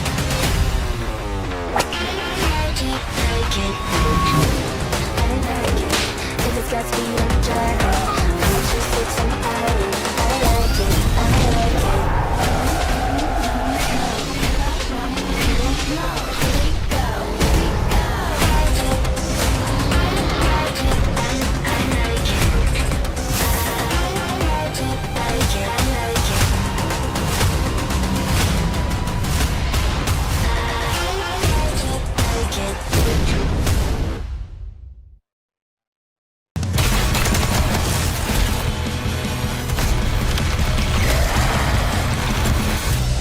Another prison guard. Good luck, mate. You're gonna need it. There's one escape pod left, but you're not the only geezer bolting after it. There's a lot of wankers between you and the sweet taste of freedom. Just a bunch of psychos gunning for the same prize. A lot like me. Better luck next time, mate.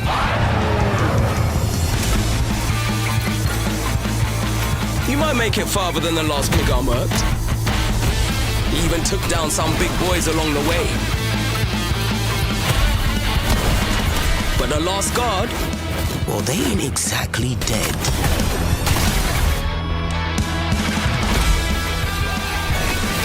Looks like one of you guards finally put some big boy pants on. Brilliant. 'Cause is just getting started.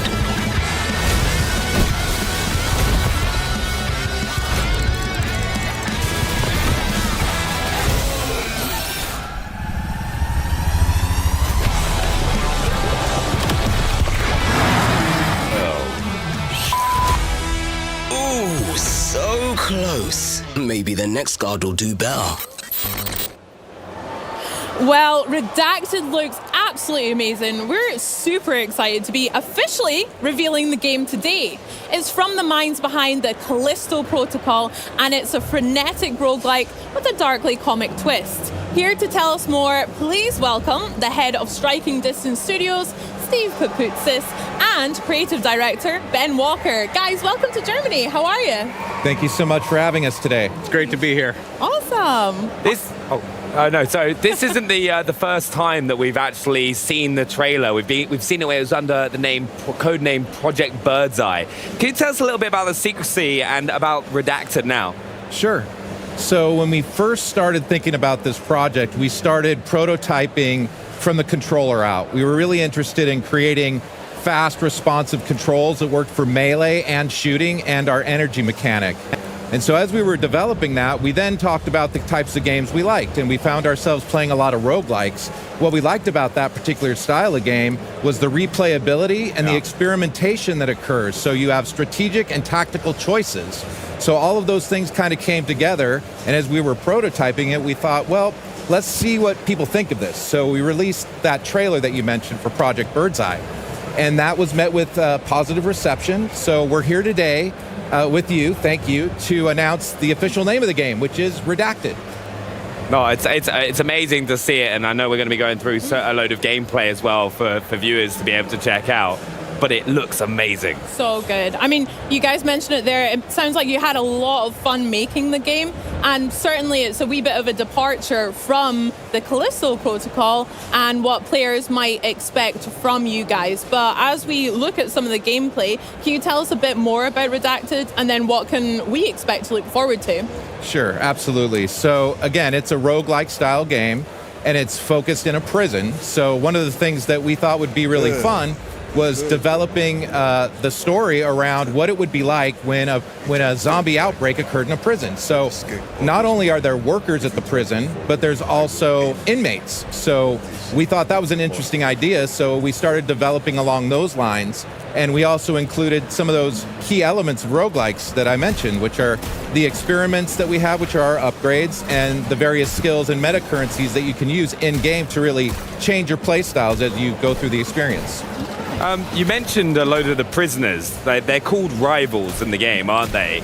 Can you explain to us what rivals are and how that's going to affect the gameplay? Absolutely.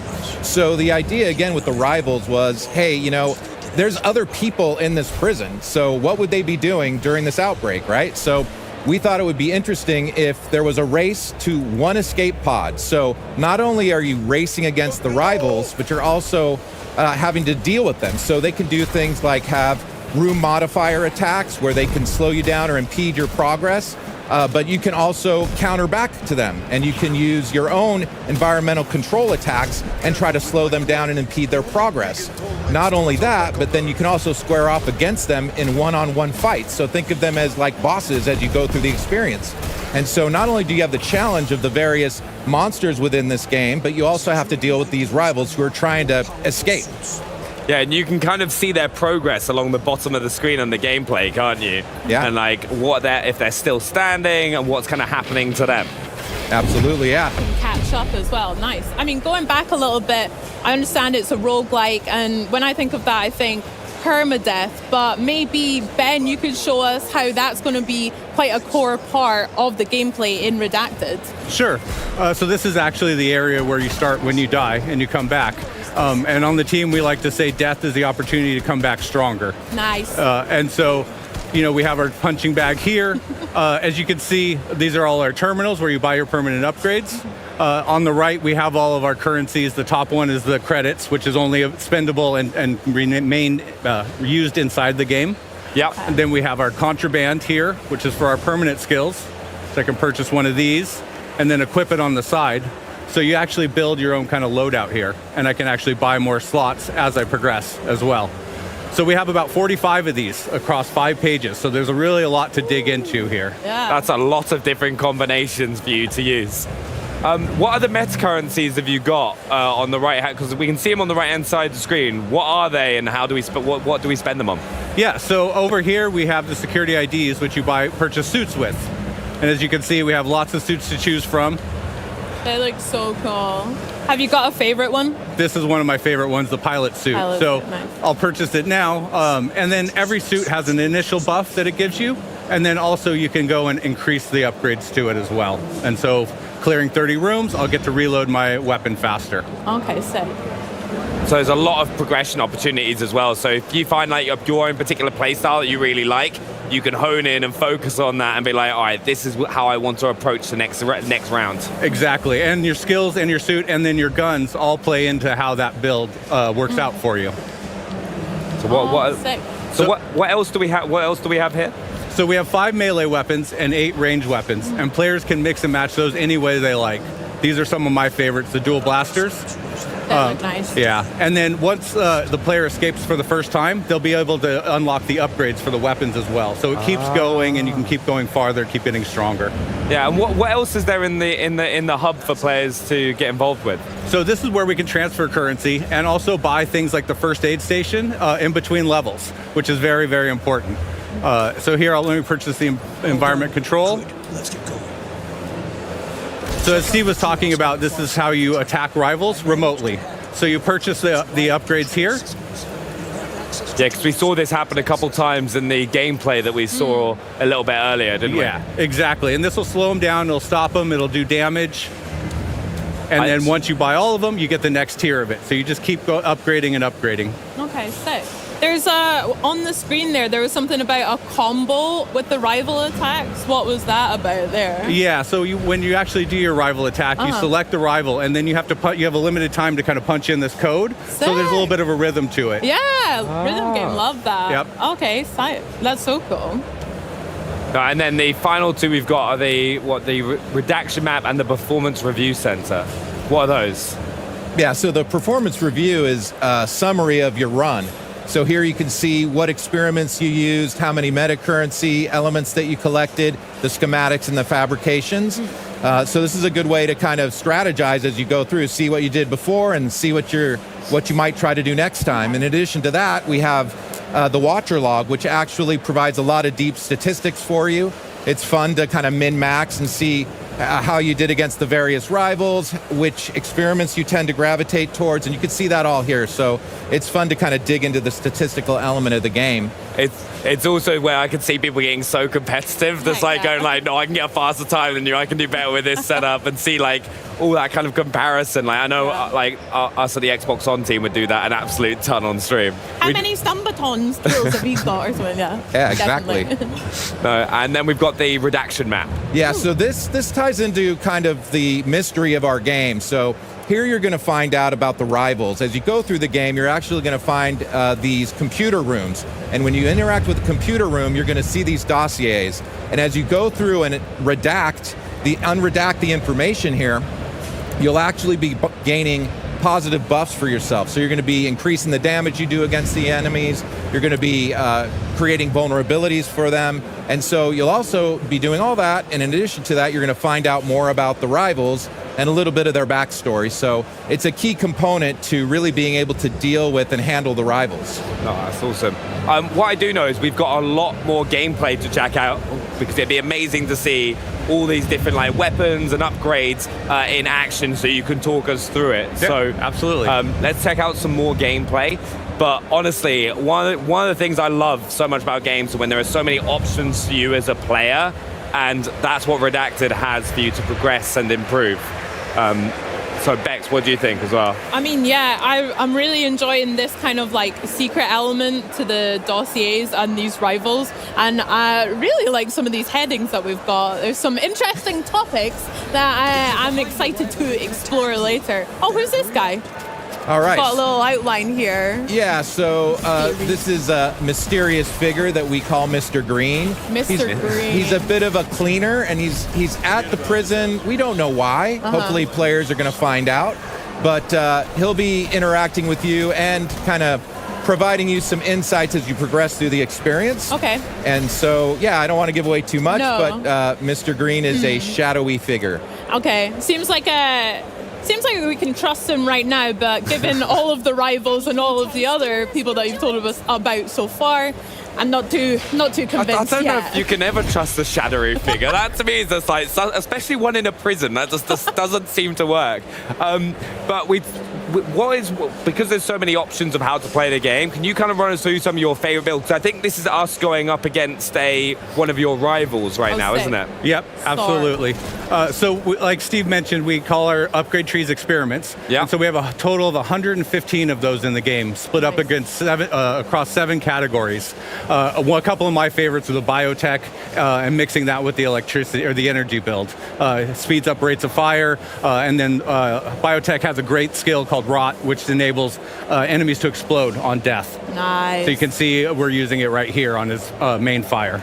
Oh, cool. I love an area of effect. That's always helpful. Yeah, there's also like constant combination of using melee and ranged attacks, isn't there, throughout the gameplay? There is, and since you don't get to choose which upgrades you get to pick every time, you'll find yourself exploring and finding new ones that you weren't expecting that turn out to be really fun. And so we've had a lot of people start to play different ways just because they stumbled on a really fun build. Yeah, it's always going to be one of the funny bits. It's like you got to go, no, I'm going to go use these guns because this is what I want to use. I love them. And then you'll be like, wait, no, that's like the most powerful melee weapon in the game. I'm just going to go melee build or something like that. Yep. I like it. So Ben, yeah, you're much more of a corrosive kind of area of effect and rapid fire build. I like that. That's Absolutely. cool. I'd probably go for something like that over like a strength build or like a close combat kind of build or whatever. What do you think you would do? See, I've always been, right, I was like, keep a distance, like, Yeah. I played as, like, Calculated. yeah, no, I was always like an assault rifle player in like FPSs. I was like, kind of keep a distance, kind of like kite people. But one thing I want to point out here is there is a glowing corpse which you see throughout the game. They pop up in certain locations. Can you tell us a little bit more about that? Yeah, so that's actually your last corpse, exactly where you died on your last run. And he has the exact same build you do. So at the end, once combat's over, you can choose to fight him and get back one of your skills, but at an increased power level.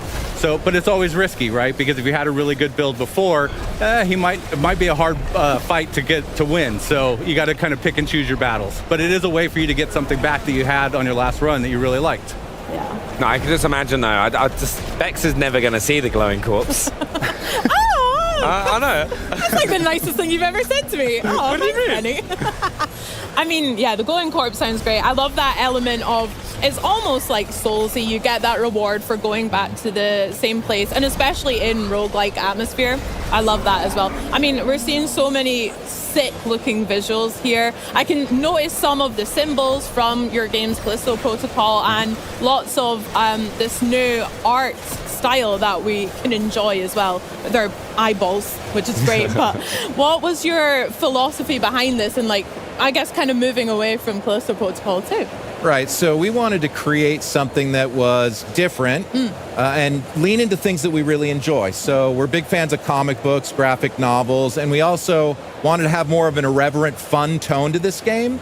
So we gravitated towards the style and look that you see in the game. It's a little bit more vibrant, colorful. It's gorgeous. And it allowed us to really experiment and play around with the variety of enemies. I think we have over 34 enemies in the game. So we really wanted to just kind of go all out with the colors and everything. So that really worked well for us, and we think it definitely looks different than the previous game.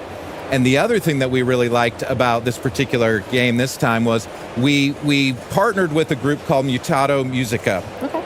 And we wanted to create our own unique music for the game. So we came up with this idea for future punk. So the soundtrack is kind of got this arcadey punk kind of vibe going on. And we really enjoy it, so we're pretty excited about that. Yeah. I love that. Yeah, no, Future Punk is definitely something I think I could get into as well, and I love the art style.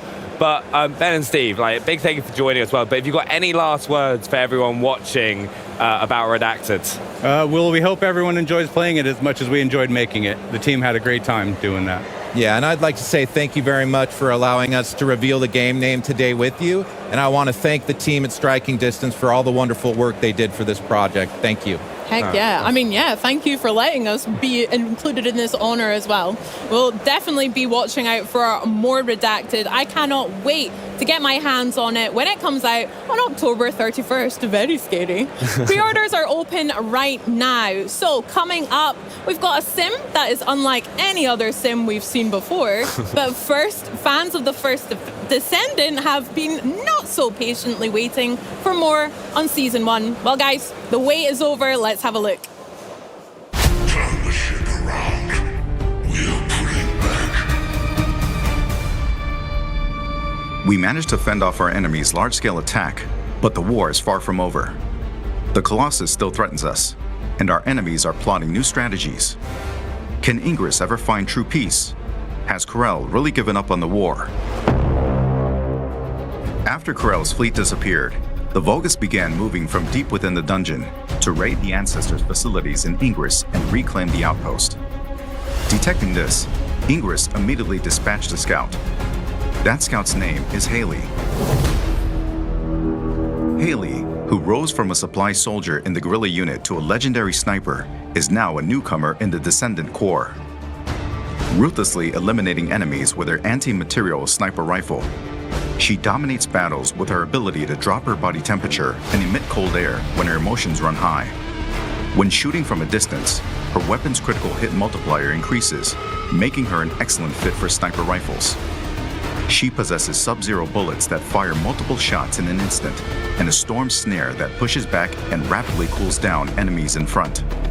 Above all, Haley's specialty is switching to her anti-material sniper rifle and firing a single, incredibly powerful shot, stronger than any other attack. In Season 1, the Vulgus launches a new strategy, the Invasion.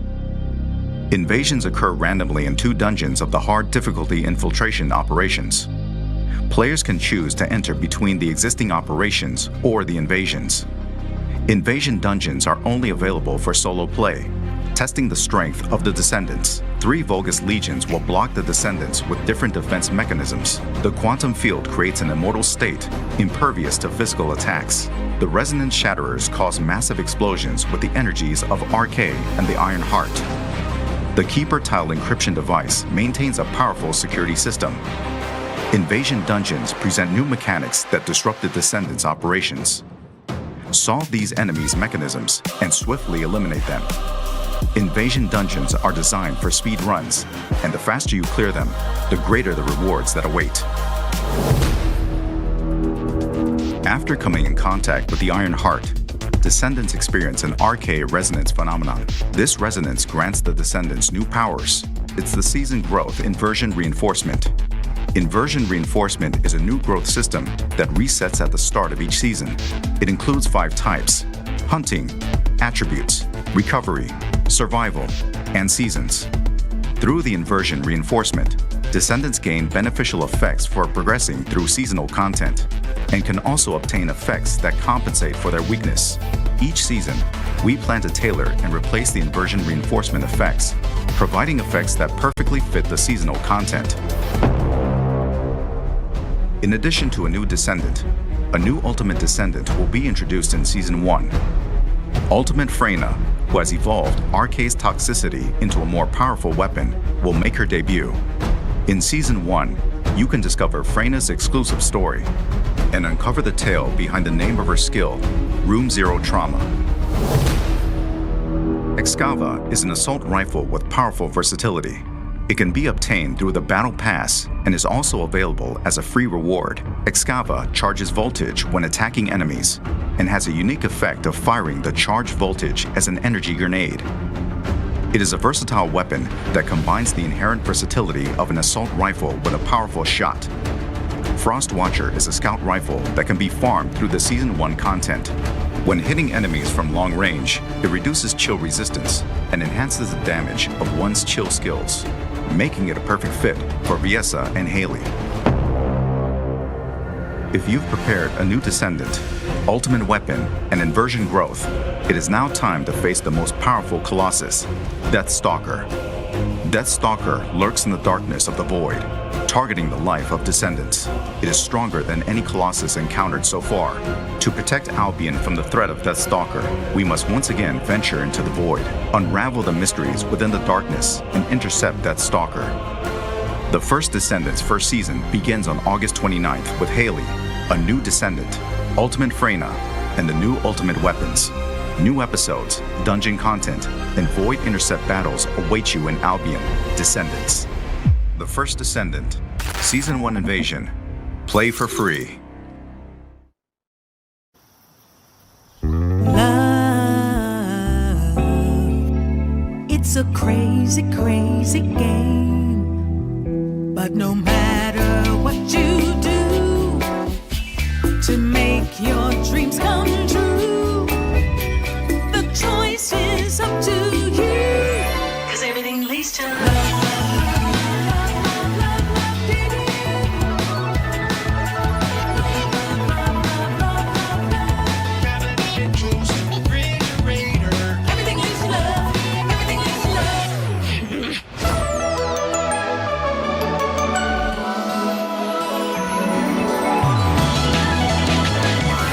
This is my scooter, il ragazzo pazzo. You know the gentleman goes around cleaning the house with his vacuum hose.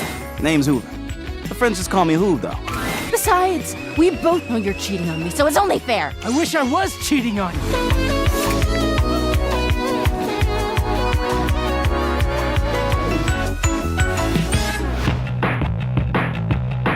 But no matter how you play, it'll lead to a brand new day.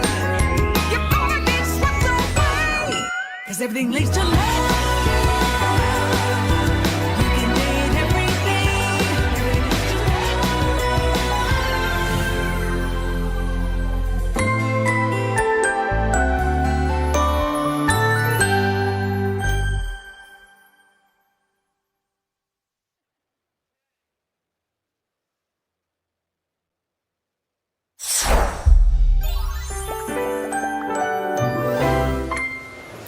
As developers of the relationship testing epic that is the Overcooked series, if you know, you know, it seems fitting that they would take on a dating sim in a rather unusual way. Here to tell us more about the quirky home furnishing dating fever dream, this is Date Everything from Sassy Chat Games. Please join me in welcoming co-creative lead and executive producer Robbie Draymond, writer, producer Amanda Hufford, and lead writer and designer Ray Chase, all the way over there. Hi Ray, how are you doing? Thank you so much for joining me. How are you all doing? Are you having a great Gamescom? Really, the best Gamescom. And, you know, just so you and everybody at home knows, I know my name said Amanda, but I'm actually Tiago today. I'm sporting our lead programmer's jacket because someone stole my jacket out of my mailbox. So if you're watching this, if you could please bring my jacket back to me, I would appreciate it. Thank you so much. Wonderful. So all good, maybe aside from Tiago and the missing jumper. Poor Tiago. There we go. Now, I most likely confused people in the intro of what exactly I was talking about with the game. So for those who don't know the premise of Date Everything,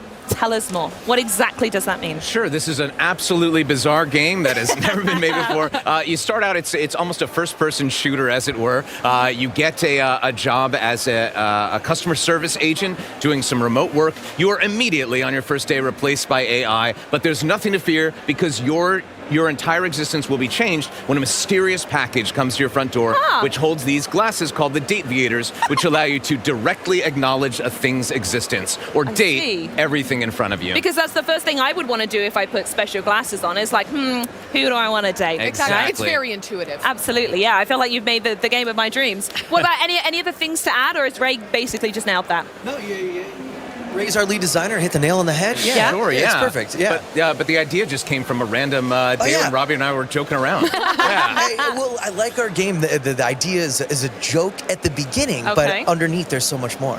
And yeah, we just pitched it out during a voiceover session we're doing together, and then a couple days later, Ray came to me and says, I think I want to make this a thing. There's something here. And the next thing we knew, we were filling out contracts to start a video game company, and here we are 6 years later. It's wild. Wonderful. Okay, well, we can't talk about a dating simulator without asking what we're dating. You see where I'm going here. So tell me a little bit more about who it is we're going to be interacting with. Ooh, yes, absolutely. Well, it's everything. It's the name of the game. It's literally Finish the segment. That's the game. Thanks so much, everybody. Really appreciate you. Bye-bye. We put the trailer out into the world a couple of weeks ago, and one of the most fun parts is like going to the comments and seeing like the people guessing who is going to be out there, and almost always would go, yeah, you can date. It's the name of the game. Yeah, but I think we all have our favorites too. Definitely, for sure. Yeah. Oh, I mean, do you want to talk about your favorites now? Sure. Yeah. Do each of you have anyone in mind? Oh, so many. I Too many. got out of the bag on Twitter a couple of weeks ago when we got to reveal Ben Starr as Dorian the Door. Massive fan of his work, and what an interesting character. This is a character. In this game, you can get love endings, friend endings, or hate endings with every one of the characters. And Dorian stands up for those who are looking to just be friends. For that playthrough, that's a middle of the road, not really looking to date everyone, and he's an absolute champion of friendship more than anything. We should say that for the people that don't know, because it's not directly revealed in the announcement, is that every character has 3 different relationship statuses that you can get an ending with. Interesting. Yeah, it is date everything, but you can also befriend everything, and you might just hate them too. Hate everything is my kind of game. Maybe there's a way to play it as hate everything. We'd be remiss if we didn't do it. Oh, I love it. Yeah. I was going to say Tiago then, but that's... Yeah. Tiago, if you could jump up here. I'd have to go with, I think, Von Trapp. Hilarious character, and probably one of my favorite sessions that we did. It's so funny. You can't go through Von Trapp's story without laughing, crying, sobbing. It's so good. We had an amazing writing team of about 30 individuals, and they all put their unique perspective on it. And then the voice actors came in and added another layer, right? And when you're talking about a character like Von Trapp, which is Dana Snyder, who you might know from Aqua Teen Hunger Force, Master Shake, a ton of other comedic stuff, he just kind of went wild. And Tiago, our poor programmer, had to deal with all the changes. The real Tiago. Okay, of course. Yeah. Yes. And it is such it's a great character. My favorite is kind of our mascot, Skylar Specs. She's plays the actual Date Viators themselves. And though they're a mechanics character that sort of show you how to play the game, the writing she's so lovely, so fun, The writing is so good. Please, the writing. Well, okay. Falling in love with me, I guess. That has been the nature of our friendship for the last 10 years, pretty much. I can't resist a good beard. But then we brought in nerd icon Felicia Day to come in and play Skylar, and she brought this whole new level of charm to it. So yeah, we've all got our favorites, but I think those are our top 3. I love it. We might change this someone asks us next week. Don't worry about Every single day, I feel like every playthrough you'd find a new reason to love someone else. All my children. I can't actually pick. There you go. I'm sorry I made you do so. I do want to stay on the topic of voice actors, though, because obviously yourself, you've done quite a lot of work here at the table. So what's it like moving from performance to development on a title and being behind the scenes a little bit more? Oh, absolutely. We were unprepared for the amount of work it is to make video games. One of those things that looks is like so much fun on the outside, and yes, obviously we've had a blast, but way more spreadsheets than you ever thought possible. But we've all learned a ton of lessons. We've all upped the amount of hats that we wear making this game, and it's something that's absolutely the high point of my life. I'm so proud of our team and where this game has come from the original inception to actually being able to make 100 characters that all are different, that all have different playthroughs and styles, that you can really play this game for a really long time. I can't believe that we actually achieved that. Yeah, as actors, we're in a really unique position because what we do is very forward-facing, but it's very low man on the totem pole when it comes to actually being the creative force driving whatever you're making. So for us to come together and be able to make something of our own and then put it out into the world, not only is one of the most rewarding experiences, it's also terrifying. But that part of it was over. We gave the world the conceit, the idea, and from what we can tell, they said yes. So we're so excited for everybody out there, you all, to play it. It's the best. Do you think it's maybe changed your perspective the next time you go to voice something that's someone else's game of like, I suddenly understand everything that went into this one, actually? It already has. I think the very first session that I got into post being like halfway through production in this, my outlook on the entire script was completely different. And if I do say so myself, I think the session went even more smoothly. I'm going to be more judgy now. I learned also how hard it is to schedule actors, and so I will make myself more available to everyone. Actually, I want to mention the actors a little bit because we've already heard a couple. Felicia and Ben, I'm on first name basis here, clearly. There's a humongous roster. Are you just going into little black books and just messages like, hey, do you want to just come do a voice? Like, what was that process like? For us, diversity has been a key part of this, not just in the stories that we're told in the appearance of the and the background of our characters, but also in like the level and the background of our actors too. We have a lot of AAA names, household names that everybody knows. We have a lot of up-and-comers that we really like and wanted to give them a broader stage. We have non-traditional actors who are coming in and doing roles. We got to run the gamut on our casting. We have film and television actors. We've got video game staples. We've got people who did we've got Broadway actors who did one of my good buddies did his first ever video game ever. I bet that's a fantastic performance as well for Broadway. He might sing a little bit. That'd be a big one. Yes. But there was a lot of texting. It was literally like, hey, would you come be a chair? Are you free on Thursday? But the funny part is word got around. We recorded for about 5 months, about 180 sessions or so. There's 70,000 fully voiced lines in this game, 1.2 million words. It's a monster. Wow. But word started to get around that the sessions were fun. And then it went from less of a, will you please be a chair, to be like, can I be a lamp? I'll be a carpet. Just let me in. A coffin? A carpet. I thought you said a coffin. No, that's the mortuary DLC. Spooky DLC. Halloween update. Yeah. I'll do that one. I'll do that one. Anyway, yeah, wonderful. Right, we're going to go down the bench here. Okay. I want to know who you are in the game. Because it's worth mentioning that you're going to write the theme tune, sing the theme tune, like you're in it. You're all over it. Just so you know, this is an Xbox exclusive then, right? Because we have not revealed who we play in the game. Okay. Okay, I'll go first. Yeah, go ahead. I actually play 5 roles in one.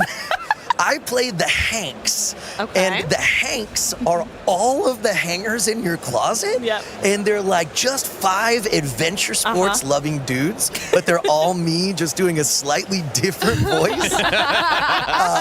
So if you love me, you're going to love this. If you hate me, it's going to be painful. But I love the Hanks. They are just... Oh, no. Yeah, of course. Can I get a live oh, no? Oh, no. I don't have an Australian accent. Immaculate. But the Hanks are. We had one of somebody play through it today, and they had such a blast. I love them. I hope you guys love them too. Yeah. Yo, baby. Who are you? Me, I play Rebel, the rubber ducky. Rebel is very edgy, has a bad attitude, doesn't want to hang out with anybody, really don't understand why you keep talking to me, but secretly underneath, Rebel might have a little bit more heart than that. Maybe, probably not. But definitely can't reveal that. You got to work to get there, though, for sure. You really have to put in some effort. Although already, Rebel is winning the fan art contest, right? Yeah. It's a popular character design. There has been already dozens of images of Rebel populating the internet in the best, most fantastic way. I was not expecting that. I'm so glad people love them. All right, illustrious leader, who do you play? I play one of my favorite characters. I wrote his theme song. I got to voice him. I wrote all the things he said. He is the Scandelabra, one of the first characters that we came up with in this. He's like an 18th century courtier. Look at him. And while everybody else loves the fact that you're going around and being very polyamorous and doing it, for him it's all scandal. And he keeps track of all the love endings that you have and berates you for it. But in the end, maybe he loves it on the inside. I have to ask, actually, specifically on that, with the names being pun-based, as a Brit, I adore that. What comes first? Do you come up with a Scandelabra or a scandal, and then you try to fit that into an object? We've had this question before. Yeah. Oh, well, some are non-negotiable. Every house has a table or chair. That we knew. Fair. Yeah. And then sometimes the pun comes along with the casting too. So our friend Jeremy Lee, who's one of the best voice actresses ever, we're like, well, we have to make her the chair, right? And call him Jeremy. So sometimes it's a different formula, but it's unpredictable. Yeah, sometimes the name comes first and the concept comes with it. Sometimes we have something where we're like, well, we have a floor. What do we do with this character? And we start to work on it. What might it be? All these characters were developed at different times. Some faster than others. Some had different rewrites and stuff. But we didn't want them all to just be rhyming name, even though it might seem like no, fair enough. No, I love it. I do want to come back a little bit, Amanda, to your character, because in the B-roll that we got playing here, there's something that pops up I really want to talk about, which is this content aware that Skylar talks about. I love it as a feature, but I want you to tell me why everyone else should fall in love with it. Our game in general isn't overly salacious, nor is it anything negative in that way. It's bawdy, it's fun, it's flirty, but mostly it's wholesome and a really good time. But we do have characters that we wrote. There's 100 different ones, and it's not all jokes and funny stuff. Of course, we really like to dip into some serious stuff. I mean, that's the idea of the concept, right? And then we deliver something more earnest, and some of the characters Ray figured out we have to talk about. We had a unique opportunity here because it's a sandbox. You can date them in any order, so it meant that like some of our characters, Rebel, for example, who is quite vulgar, let's just say. Skylar says, I've never seen my content aware go off like this. But you have the opportunity to have this content aware feature on, and anything that might be triggering, Skylar is able to like call you out, say what it is this something you're comfortable with, and if not, there's no judgment from us as developers. You can skip that character at absolutely no expense to your playthrough. You still get any ending that you want with them, and you can take out that triggering content. And if you're open for everything, you can turn off content aware right at the beginning, and it never comes up. Yeah, it's a really a small percentage of when that content aware pops up. But if you see it the first time and you don't want to deal with it, gone forever, and then you can turn it back on whenever you'd like. Exactly, Amazing. Wonderful. Thank you so much for telling us about that. I love it. Thanks for asking. You're so welcome. We want people to have the best possible experience with this. And we always say this is a game, even though it's a dating sim, it's never a game that you would be embarrassed to have someone walk in on you playing. Yes. You know? While you're chirping up the candelabra. Yeah, exactly. Yeah. You're like, oh God, don't look. Yeah, of course. So with it being a dating simulator, and you said there's 100 characters in there, are there any pre-existing relationships in the house? Are the players going to meet other complications along the way? Ooh, yeah, quite a bit. I mean, all of these characters, when the game starts, they have a rich pre-existing life that the player then kind of gets to pull apart and unfold. Some of them interact a little bit more, some are maybe a little bit more siloed, but that's all stuff that the player gets to discover as they go through. Yeah, I mean, we have two characters that debuted in the trailer, Harper and Dirk, and when you first encounter them, they're kind of intertwined. They're mixed up, and I won't say how to give away too much, but they're mixed up in not the world's. They have a content-aware warning because their relationship could be viewed as toxic to some, and you have a choice. You can do whatever you want. You can get them back together. You can break them apart depending on what you think is best. You can become friends. You can romance them separately, together. You can get them to hate you. And it's all whatever you feel as a player is the right pathway for you. It's been the best part of Gamescom is watching people play and getting to see how they react. And we had some people go, oh no, what does this say about me? And we went, oh yes, what does this say about you? That's the point. Yeah. So yeah, it's the idea. Yeah, wonderful. And I think we'd also be remiss not to mention it's set in a house. There's loads of rooms. The environment itself is a little bit of a character. So I wonder if there's anything you can share about the system in the game or the locations. Yeah, well, we have secrets in the game. Oh, absolutely. We have. Do you want to tell me them all now? We absolutely. All right, number 78 is. We have lots of. We have a house that you're walking in, and there's obviously a design challenge of how do you make this house interesting. The house changes based on what relationships you have with everybody, and there's little secret characters here and there that you might walk past 100 times, then realize through this system that we were talking about backstage, rumors, which is a way spelled ROOMERS. Had to get another pun in there. But Maggie the Magnifying Glass helps you discover some of these clues to find these more secret characters. Yeah, and they all exist in different states. Some obviously what you would think the kitchen characters are more connected than others, but you got the secret areas. But we also wanted this is our story delivery system, this house. And we don't want to get too far into it, but it changes and adapts depending on how you play the game. So what you do in the stories will affect the environment. But you're right, we want it to feel homey, we want it to feel cozy. Shout out to my dad, who's a home designer who actually I was gonna say, where was this going? Just shout out to Dad. I know. Shout out to my dad who designed the home based off a classic like mid-century house. So it feels like a real house that you live in as your player. But how you start your life, that's up to you. It's Maybe totally it's up not to you. enough. Love it. Well, it's also described a little bit more of like a sandbox type game where, as you've said before, Ray, that you can date anyone, anytime, in any order. So I assume that there'll be some surprises along the way for the player. I know you're not going to tell me all the secrets, but is there anything you could tease for everyone at home? Well, I'll say that's something that we haven't shown off much at this, but there is an overarching story, a critical path that populates based on your progress and has a lot of different endings too. It's not just you date a character, the game ends.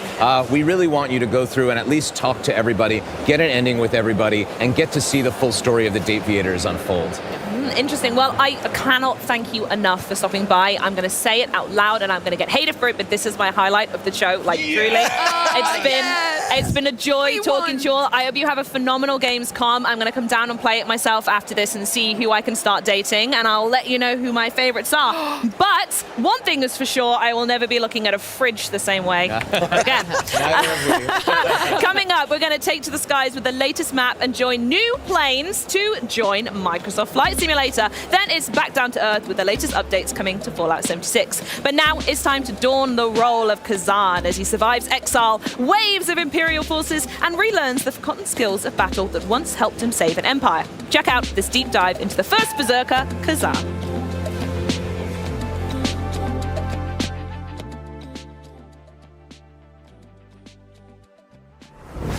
General Kazan, who once saved the Empire from the Dragonkin, survives against all odds while being exiled under the false accusation of treason.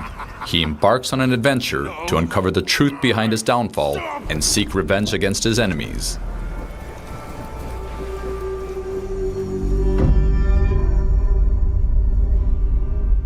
Kazan's battles emphasizes hardcore action, while they feature various combat mechanics.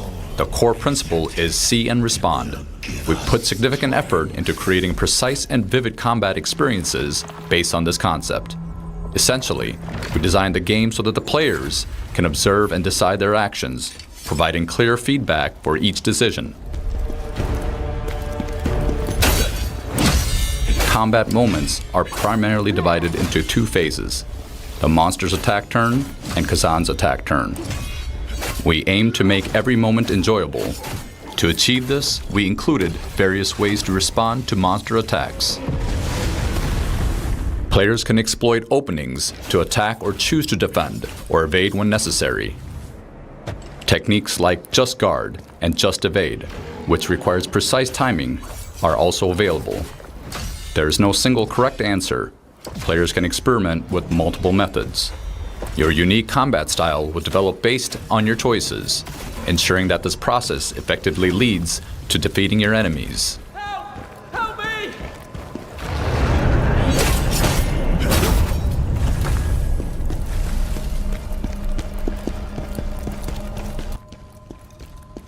Preemptive strikes are a key strategy for tackling powerful enemies with ease. When initiating a battle with a brutal attack from behind, Kazan can gain numerous attack opportunities, limited only by his stamina. Both Kazan and his enemies have stamina, and once depleted, they become exhausted until it recovers. In this state, significant damage can be inflicted not only on Kazan, but also on his enemies. Therefore, managing stamina is crucial. Good management can create advantageous situations, while poor management can lead to serious danger.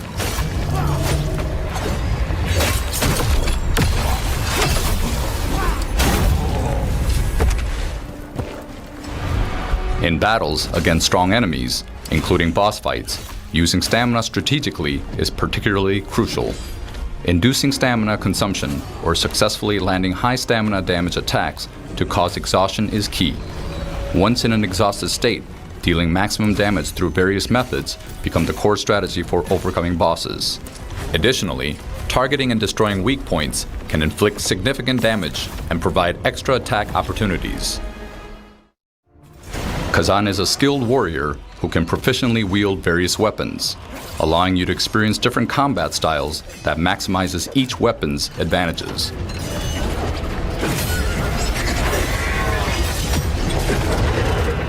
Currently, Kazan is equipped with a spear. Although its attack power is somewhat lower, it features long reach, wide range, and impressive combo attacks, making it particularly advantageous in stamina-based combat.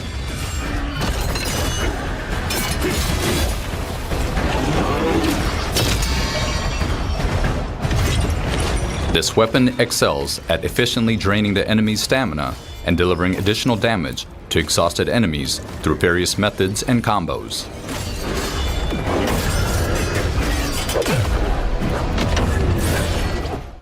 The Great Sword is another weapon Kazan can wield. It offers the option to charge most actions, favoring slow but exhilarating and powerful strikes. This weapon excels in solid guarding and counterattacks, enabling a satisfying playstyle that can crush enemies before even engaging in stamina battles. Kazan is an action game that focuses on the fun of character development. As you progress, you'll acquire items and skills, evolving your combat from careful and strategic to powerful and exhilarating. Kazan's journey of revenge is about to begin. Don't miss out on the chance to experience the hardcore action of the first Berserker, Kazan, in the technical closed beta test, starting on October 11th. Xbox players can join through the Insider program.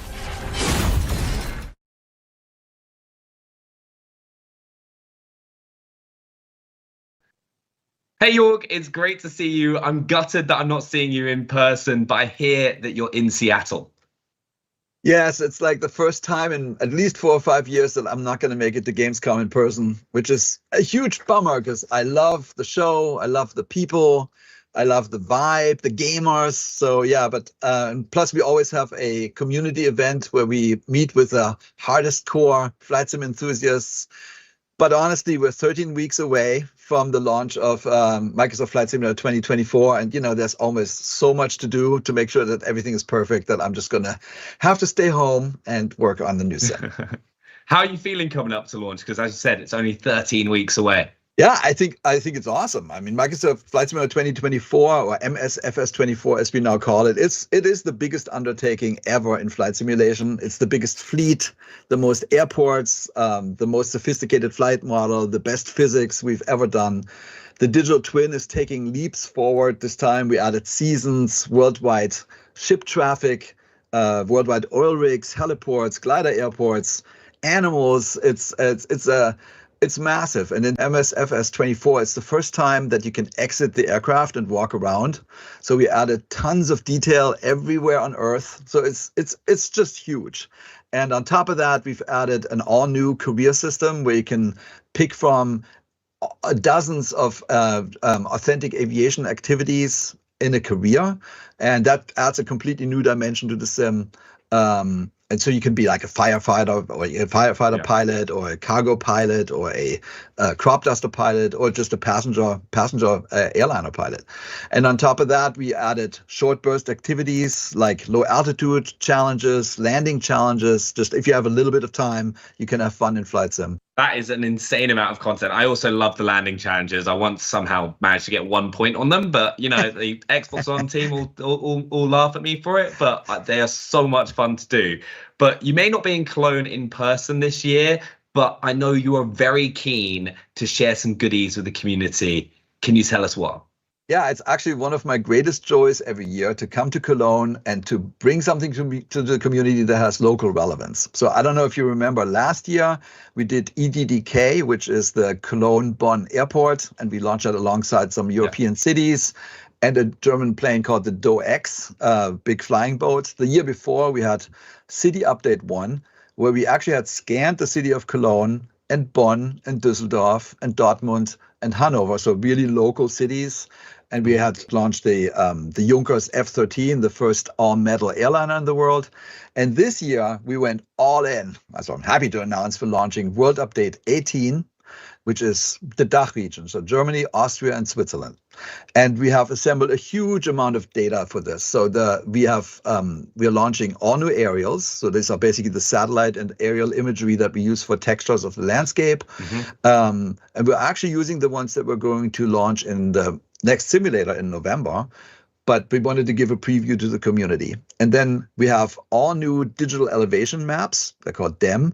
And on the top of that, we have photogrammetry cities. So these are the 3D cities that are shown in Flight Simulator. And we have Frankfurt am Main, so Hanau. And then we have Berlin, Potsdam, and Karo, so sort of northeast. And then in Austria, we have Linz, Vienna, and Salzburg. And in Switzerland, we have Bern and Zurich. And amazing. On top of that, we have 116, which we call POIs, or places of interest or points of interest, so famous places. And we made 9 more new missions that showcase sort of the environment in the region. It's one of the biggest updates we've ever done, and I can't wait to share it with the community. And we've got a trailer, don't we, for everyone to check out? All right, let's take a look.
That actually looked stunning. There's so many amazing places to check out. But I know your team does an incredible job with these world updates, and I hear this one hit close to home for you. Yeah, thank you so much. And I'm so proud that we can basically bring regions of the planets to life with these world updates. And this particular one, I don't know if you know this, but I was actually born in Frankfurt, and I, as a little kid, grew up in Heinstadt, which is near the area. And then my mom comes from Darmstadt. My brother lives in Buchschlag. So when we got the new data, I immediately went into the game and into the sim and looked at it, and I found the house I grew up in, the kindergarten I went to. I was like, and then here's the house my mom grew up in. My brother lives over there, so it's super cool, and it's amazing always when I see how accurate everything is. Yeah, and I can imagine when you can go walk around as well with the new update. It's like you can really get into that like nitty bitty detail. Yeah, exactly. Yeah, I mean, it never ceases to amaze me. And we call that the digital twin. The whole goal is that we have a real one-on-one representation of the entire Earth. And, the world, I always say the world is full of sensors. So there's sensors and satellites and aircraft, your phones, your cars. And we get all this data and we can feed that back into the sim. So it's getting better and better over time, which is just so cool. Yeah, and now that we've seen the world update, can we expect a new aircraft to go with it? Always, we call those local legends. So when we do a world update, we try to basically highlight important things in the history of aviation relative to that region.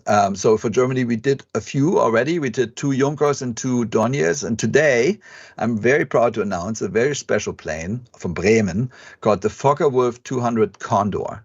And it was first flown in 1937. And at the time, it was the most sophisticated airliner in the world. And we have a trailer.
That was actually amazing. I have never seen that plane before in my entire life, but can you unpack its significance for it being included in Microsoft Flight Sim?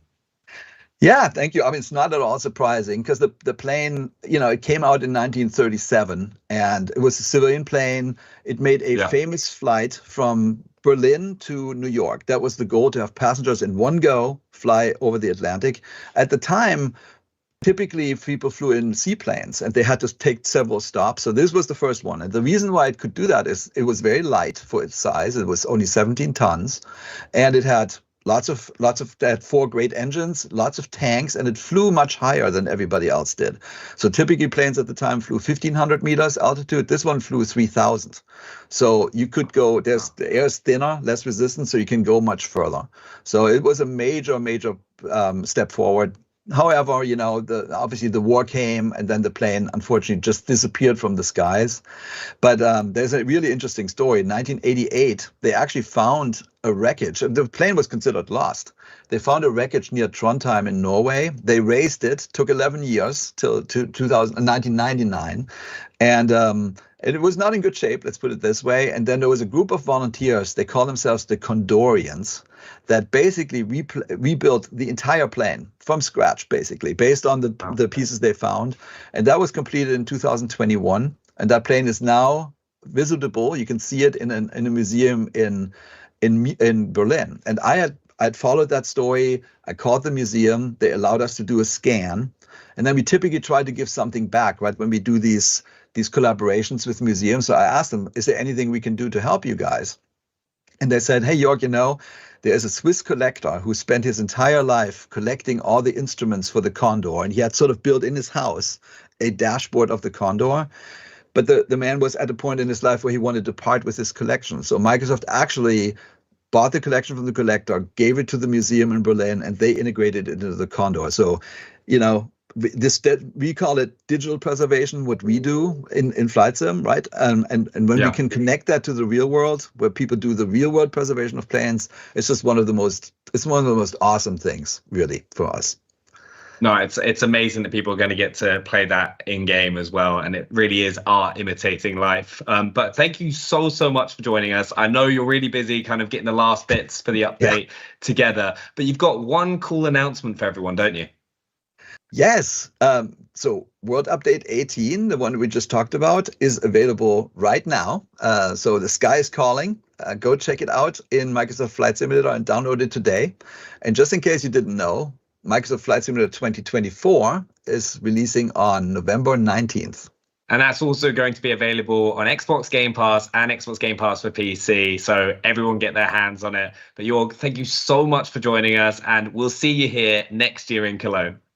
I will be there next year. Thank you so much. It's good to see you. Thanks for talking to us. See ya.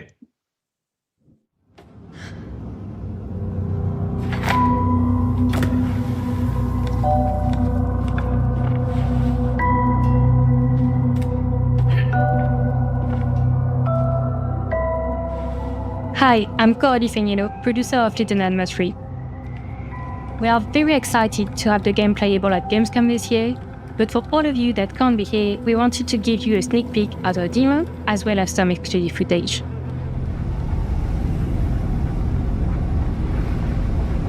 Little Nightmares 3 tells the story of Flo and Alone, two friends trapped within the spiral, a cluster of disturbing places.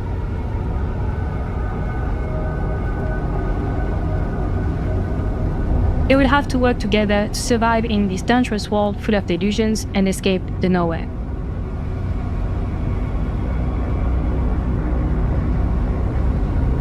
While Little Nightmares 3 is still playable in solo with an AI, you'll also be able to play with a friend in online co-op and face your childhood fears together.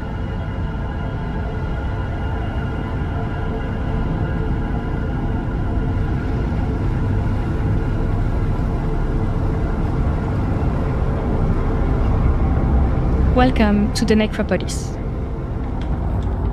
Here for this walkthrough, we have our two characters, Lo with the raven mask and the blue cape, and Alone with the green jumpsuit and the red pigtails. Each character is equipped with their own iconic item. Alone has a wrench that will have a variety of usages, like for example, activating mechanisms,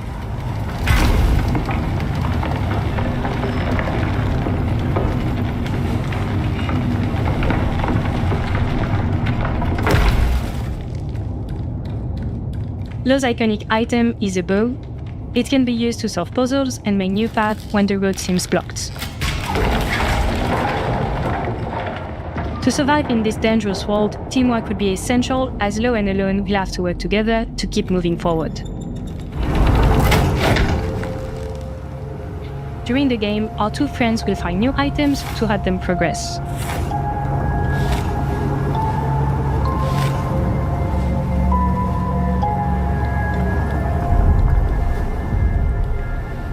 Necropolis is a peculiar place. Raised from the desert sands and powered by gusting winds, it has been described as a city of eternal energy and certain death. It is a weird place that used to be inhabited by the dwellers.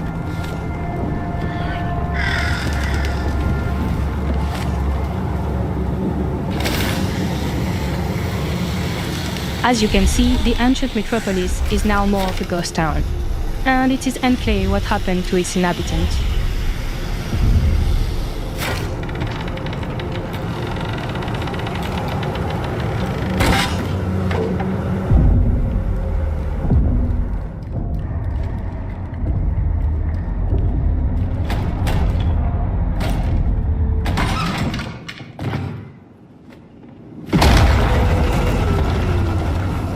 This is Monster Baby, one of the new residents of Little Nightmares 3.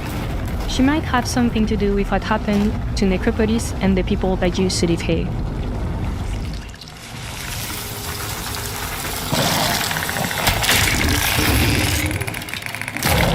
It seems that crows are not the only living inhabitants left.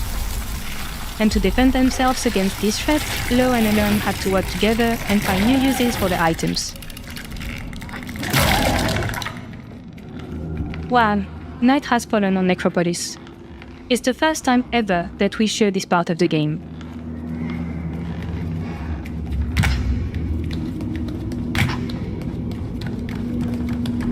As you can see, the mood in the real city has changed quite a bit.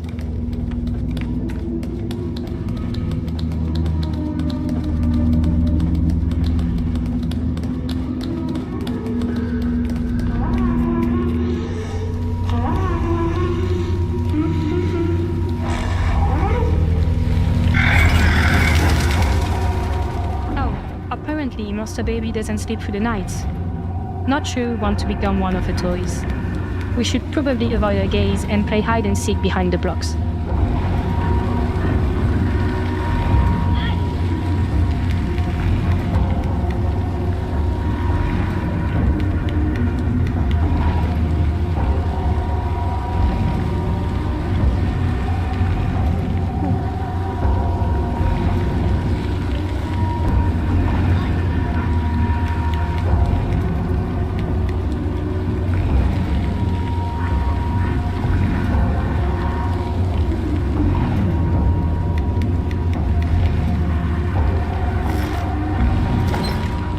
It should be safe here. That's it for now. Thank you all for watching this gameplay walkthrough. We can't wait to show you more about the game.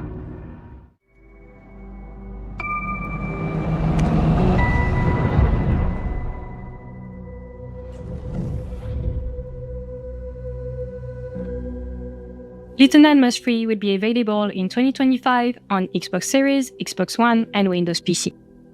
Wishlist the game now to make sure you don't miss any news.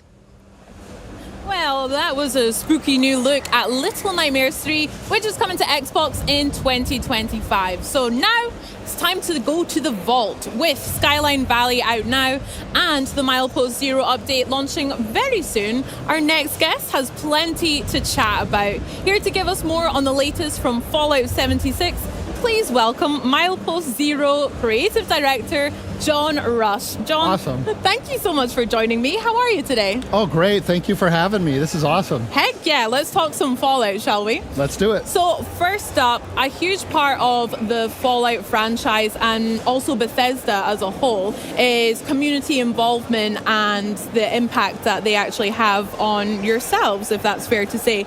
Can you tell me a little bit more about what that impacts your development timeline from the community involvement? Sure. Yeah, that's a great question. I've said it before. Bethesda Game Studios has the best community in gaming. They're so great at giving feedback, saying what's not working, saying what they'd like to see. So the team always makes sure to stay on top of all that feedback, whether it's on Reddit or Discord or whatnot. And what we do is we kind of boil it down to large strokes, bigger trends, right? And what features can we make to satisfy these things that players want, and how do they fit across a timeline while satisfying our builders and our adventurers alike. Nice. I mean, you mentioned Reddit just there, and I'm really curious how you actually use those sites or maybe other corners of the internet to actually take the feedback from the community and then put that in the game. What does that look like for you and the team? Well, I'd like to outline some sort of really cryptic process, but it's really just me on my phone going down the post and remembering, oh yeah, somebody said that. But it's more than just reading the feedback. It's also being able to look at that feedback through the lens of a player. So we all play the game on the team. I, speaking for myself, have multiple high-level characters I've gone through the game with to try different things. Multiple new characters fresh out of the vault to try different things. So looking at that feedback that we get from players through the lens of players ourselves and kind of trusting ourselves to make the right choices for the game. Nice. Showing off with quite a few high-level characters there. I see you. And by the way, I made those myself. I wasn't giving them. Thank you. No, that's very good. We were chatting before about one of your latest characters, your ventures. Care to tell us or share with the viewers about the captain? Oh yes, the latest character sometimes shows up on the socials, and that's Captain Nuke McCloud. Nice. And Captain Nuke McCloud lives up to his name and loves to drop nukes. So we get the community together and they follow me around while I drop nukes, and we just have a lot of fun. I'll stay out of the way of those servers. That's avoid the nukes. Yep. What is the reaction from the community that you see when you do take those comments, that feedback, and actually put it in the game? What's it like seeing the reaction to those from the community? I think it's great. It's the type of feedback that we kind of get over time, right? Because it's not so much taking a specific thing like I want a neon green wig or something like that. It's looking at, hey, I'm looking for more things to do at the end of the game. I want more challenging experiences. So as those features kind of come out further down the road, we see that positivity from players reflected back at us through comments and feedback. That's really cool. I mean, yeah, I love some character creator options as well. So maybe a neon green wig would be great, but that can wait as well. We've got plenty to do in Skyline Valley at the moment as well. And with that came the first new map expansion for the base game. Can you tell me what that means to you and the team and to the game itself about having that map expansion? Absolutely. So I've been referring to it as a map mutation. Nice. Kind of keeping it within the vein of Fallout. But what I've come to learn over the years is that players really love to play on the Appalachia map. Appalachia in our game is really kind of the main character, and we were introduced to Appalachia when the game first came out, and it's really changed since then, and all the updates that we've had. So knowing that players really like to stay in Appalachia and experience that, we wanted to give them opportunities to continue telling their own stories. So using Skyline Valley as a reference, they have more places to build, more places to adventure, and also using Skyline Valley for a way to further the story of Appalachia itself, telling our own stories for the players to experience. So the idea for Skyline Valley came from Vault 63. It was really mysterious what was going on there. So we were thinking, what should this new region look like? Well, it's about Vault 63, and that's dark and mysterious. So let's make this region dark and mysterious. And so that's kind of where the tone of the new space came from and the thought behind it. Yeah, I mean, I think it's the mission, the pre-update mission that you do, and you go to that massive big manor house and literally just looks like hellfire everywhere around, and it is very much dark and mysterious, but also very fun to explore. What other things in Skyline Valley, what other game features were added with this new update, the latest one? Game features added with Skyline, well, there's a new horrible creature walking around called the Thrasher, which is just awful. Yeah. this big turkey abomination, which is a lot of fun to see. We've also got a new boss in there that's triggered by nukes, the trifecta terror, the trio Storm Goliaths, which are really fun to fight. And they play off one another, which is kind of a new mechanic. You kill one, the other two get stronger. You kill one of them, and the last one gets really strong. So that's fun. Yeah, that is fun. And also terrifying. That's great. Yeah. And then also with Vault 63, we've got a whole bunch of ghouls in there too, which is fun. And speaking of ghouls, it would be fair to chat about the Fallout TV show and my favorite character, Walton Goggins, aka the Ghoul. So how are you enjoying the TV show, firstly? Have you enjoyed it? Which viewing? I've watched this series about 4 times. Heck yeah, I love it. Great. Awesome. You can recite it already, probably, yes. Dreaming about it. What I love most about the show is through the visuals, through the story, through the characters, how true to Fallout it was for people that maybe weren't familiar with Fallout before, or maybe had played other Fallouts in the past, watching the show, experiencing that story and wanting more. Where can they get it? Come to Fallout 76, come to Fallout 4, come to 3. So it's been great seeing that influx of players coming in, having fresh new Fallout experiences to them. Yeah, that's such a good point. You're so right. I think I was a massive Fallout fan before the TV show, but again, just watching that and immediately feeling that same feeling that I had playing Fallout 4 when that first launched. I mean, I used to fall asleep, this is really sad, but I used to fall asleep listening to Diamond City Radio at nighttime. But yeah, the TV show just encapsulates everything. You're so right. And with that success, how has that been reflected in Fallout 76 as well? We've seen some maybe some new jumpsuits added, vault suits. What other parts has influenced the game? Sure. So with the show, we made very specific offerings that had specific ties to the show, like Lucy's backpack or the cowboy duster, which players really love, and they're very Fallout, thematic to Fallout. So it was great to add those. I would say, from the reception the show has gotten, it's really sort of emboldened us to continue taking the game in the direction we have been. It's sort of fortified in our brains the decisions that we've been making that are, very, very true to Fallout, and it's really got us pumped for what's coming up down the road. Heck yeah. Can you tell me your favorite character? From the show? Yeah. It's got to be Thaddeus. How? Why aren't I dead? Yeah, it's great. So funny. Thaddeus is great. Thaddeus is good. I like all the characters, but Thaddeus had me laughing, yeah. Stunning. Now, we've mentioned a wee bit about Skyline Valley, but obviously we have Milepost Zero coming up very soon. What can players look forward to in this new update coming? Milepost Zero is a really exciting update. Of course, we've got the caravans that we've been talking about that I was watching players play just back there, which was a lot of fun. Caravans is awesome. We've also got a new legendary crafting system, which gives players a lot more agency into making specific gear they want for their builds, gives them a bit more control.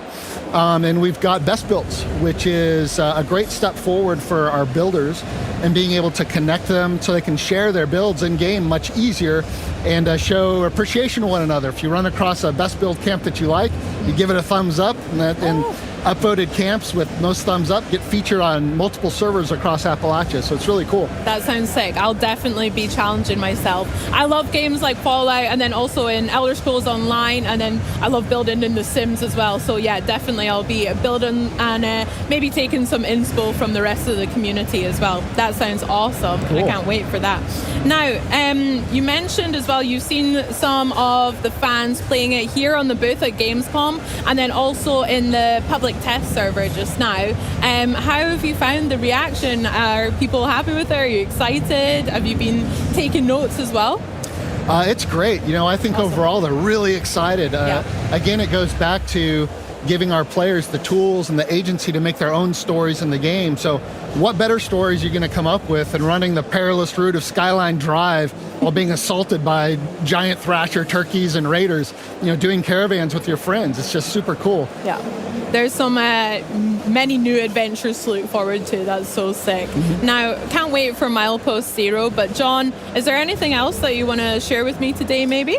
Maybe there is. We've talked about Milepost Zero quite a bit. Yes. Milepost Zero is awesome. We know that's coming out pretty soon, September 3rd. We've got Ghouls coming out early next year. What's in between? We've got an exciting update coming out this December. This December, players get to experience the Gleaming Depths. Heck yeah. Raids the Gleaming Depths. This is an end-game experience for our most hardcore adventurers, full of nasty bosses that are tough to take down, big challenges, teamwork. It's great. And once players get to the end of it, if they live to tell the tale, they get a chance at getting 4-star legendary weapons, power armor, and gear. Sick. I love that exclusive. Let's go. Gleaming Depths. I cannot wait to try that out. I'll have a lot of grinding to do, but yeah, maybe the captain can come in and help me out level my character up. Love that so much. John, I've got one more question that I'd love to know the answer for. Would you rather eat a fried rad roach or some glowing fungus stew? So I'm not going to get into specifics, but I kind of already have a preference from past experience. I have had glowing rad roach before. I was at the show premiere. It was absolutely fantastic. I would never turn down the opportunity to have that again. So, glowing rad road. Glowing rad road. There we Absolutely. go. We heard it here. John, thank you so much for chatting with me, and thank you for joining us. Now, fans obviously won't have to wait long at all for the next Fallout 76 update. Milepost Zero launches September 3rd. Check out Xbox Game Pass to play Fallout 76, as well as a metric ton of other titles right now. Remember, with Xbox Game Pass, you can get new games on day one, like Call of Duty Black Ops 6 on October 25th, play some of the biggest games of the year, and unlock partner benefits from our pals at Riot Games and EA Play. And if you're not already a Game Pass member, what are you doing? Join now and get your first month of PC Game Pass for $1 or €1. This offer won't last long, so act now. So coming up, we have the team from Towerborn stopping by to walk us through their latest gameplay demo. But first, it's the latest from Planet Coaster 2.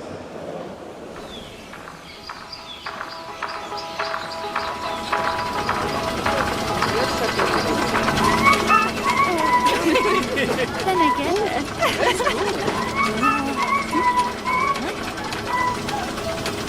When I walk outside with my head in the clouds, everywhere I go, I keep singing out.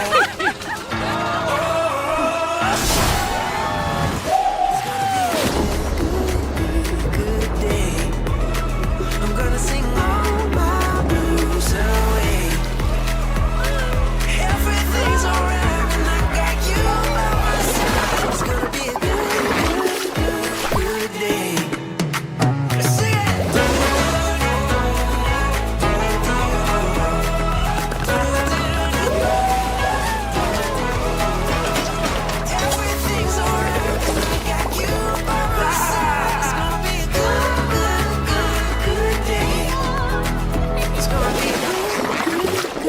Good day.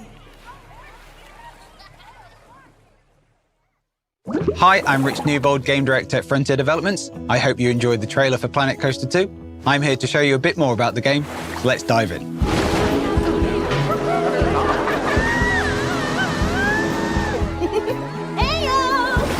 Planet Coaster is a creative management simulation game where players can build their dream coaster park, manage that park, and then share their creations with others. In Planet Coaster 2, we have new water park features. We have deeper creativity, new management tools, and the possibility of building a park with a friend, one player at a time, by sharing a save. To celebrate our new water park features and new creative tools, we're going to be adding a new flume to this pool area of our park for our guests to enjoy. We're going to be doing that by going down to our flume section, and we're going to be adding a brand new flume. We have a number of different flumes or slides that you'll be able to build in the game, one of which will be our body flume, which is what we're going to place in our pool area. Before we build the flume itself, we're going to need to build a flume platform for our guests to enter the flume from. So we're going to build our platform, and then we have a number of different start pieces that our guests will use to enter the flume. We have our kind of standard open flume piece, as well as different special types of pieces. We have a flume vertical start piece for our guests to enjoy, which is a trapdoor piece where our guests will get in, and then the trapdoor will open up and they will drop through into the flume. As we're building our flumes, we can see that our test dummy is coming as well. It will follow the flume pieces as we're adding them, and then give us the excitement, fear, and nausea rating of our flume, and then give us feedback on whether this is going to be an enjoyable experience for our guests. And for this flume, we have a number of different flume pieces. We have open pieces and we have enclosed pieces. So we're going to add an enclosed piece to this flume. We also have different types of pieces, one of which is our transparent piece. So we're going to add a transparent piece to our flume so we can see our guests as they come down these flumes for them to enjoy. We also have a number of end pieces that you can put on your flume, including run-out lanes. But for the end of this body flume, I think we'll be adding one of our plug hole pieces, which is one of our special end pieces. So we're going to place that down, and now that's in place, we're going to edit the way that our flume looks. So we can go to our customization tab and change the different color options on our flumes. Flumes in real life have a very striking stripy pattern, and what we can do here is adjust the colors of each one of those segments on our flume. So we can change our flume special pieces and start pieces to be a nice green for our guests to enjoy. We can change the color of our second segment of our flume to be a complementary green. We can change this purple area to be yellow. And then finally change the last segment of this flume to be a nice black as well. At the moment, our flume does look good, but I think we can make it even better and more attractive for our guests by adding scenery to the platform around it. So let's add a few rubber rings to really make it thematic to the experience that our guests will be having as they enjoy this flume. Now that's in place, we need to add an entrance to our flume for our guests to get onto the platform. So we're going to add our flume stairpiece so that our guests can get up onto the platform and enjoy the flume.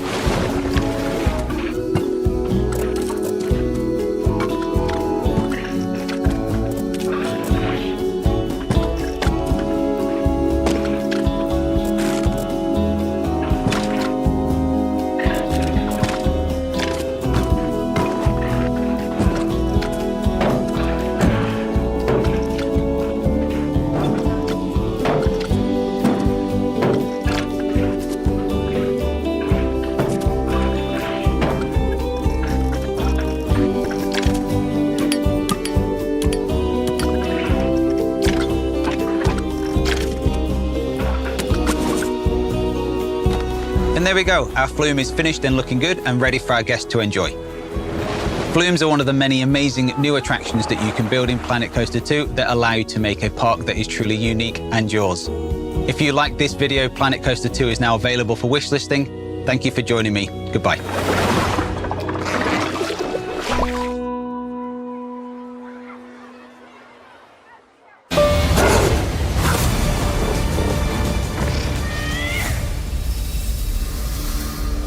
Hello, I'm Mike Laidlaw, Chief Creative Officer at Yellow Brick Games, and welcome to the world of Eternal Strands, a new fantasy action-adventure game where the world around you is your weapon.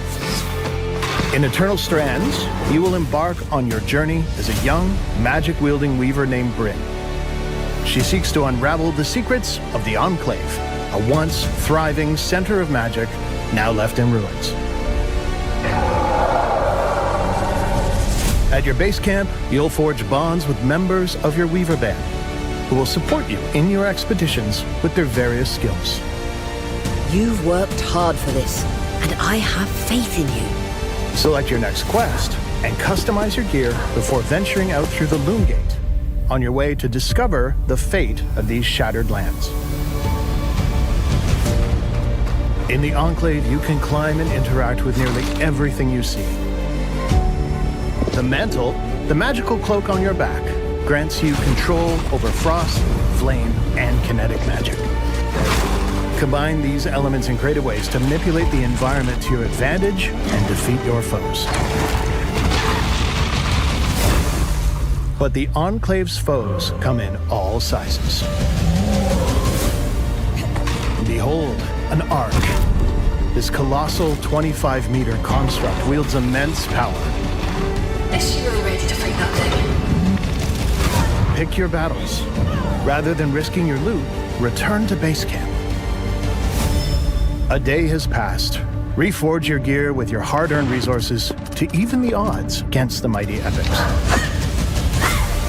No two battles are the same, as epics roam freely between maps, and extreme weather alters the battlefield in this true physics playground. Harvesting strands from these formidable adversaries allows you to weave new abilities into your mantle. With new powers at your command, and the world as your weapon, you hold the key to uncovering the mysteries of the Enclave. Take up the mantle in Eternal Strands.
got a deep dive into the gameplay of Eternal Strands and Look Avoid Train, which is coming to Game Pass early next year, so get ready. But first, it seems like only yesterday we were here at Gamescom enjoying the first Towerborn demo.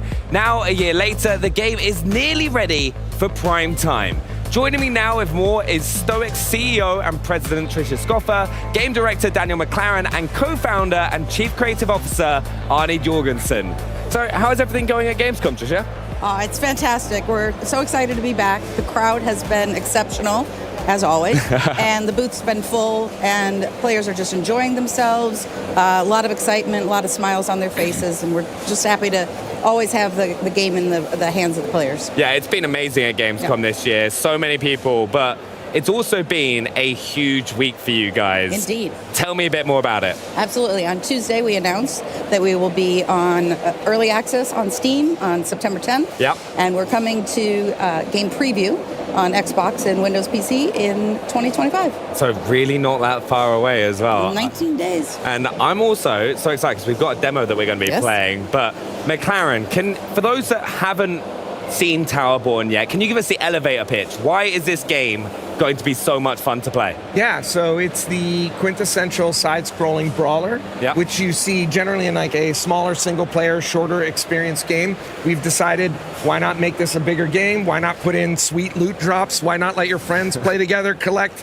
cool stuff, and kill bigger enemies, and then brag about it? So that's basically what we built. It's what we all love to do as well. Yeah. And it's one of the reasons I'm so excited to hop into this demo as well, because I got to play it here last year, and honestly, I love these type of games like World of Warcraft I brought up on, but going into Towerborn, I'm a little bit competitive, and we've also got 3 different characters on screen. So I think, Arnie, if you can kind of talk us through what each of us can do, the different abilities that we've got.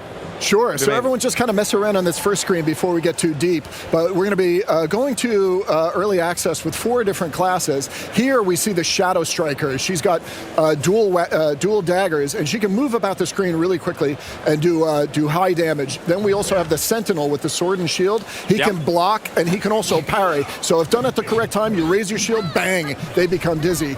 And then we got the Pyro class here with the War Club. Big, slow, heavy damager that can fight through damage.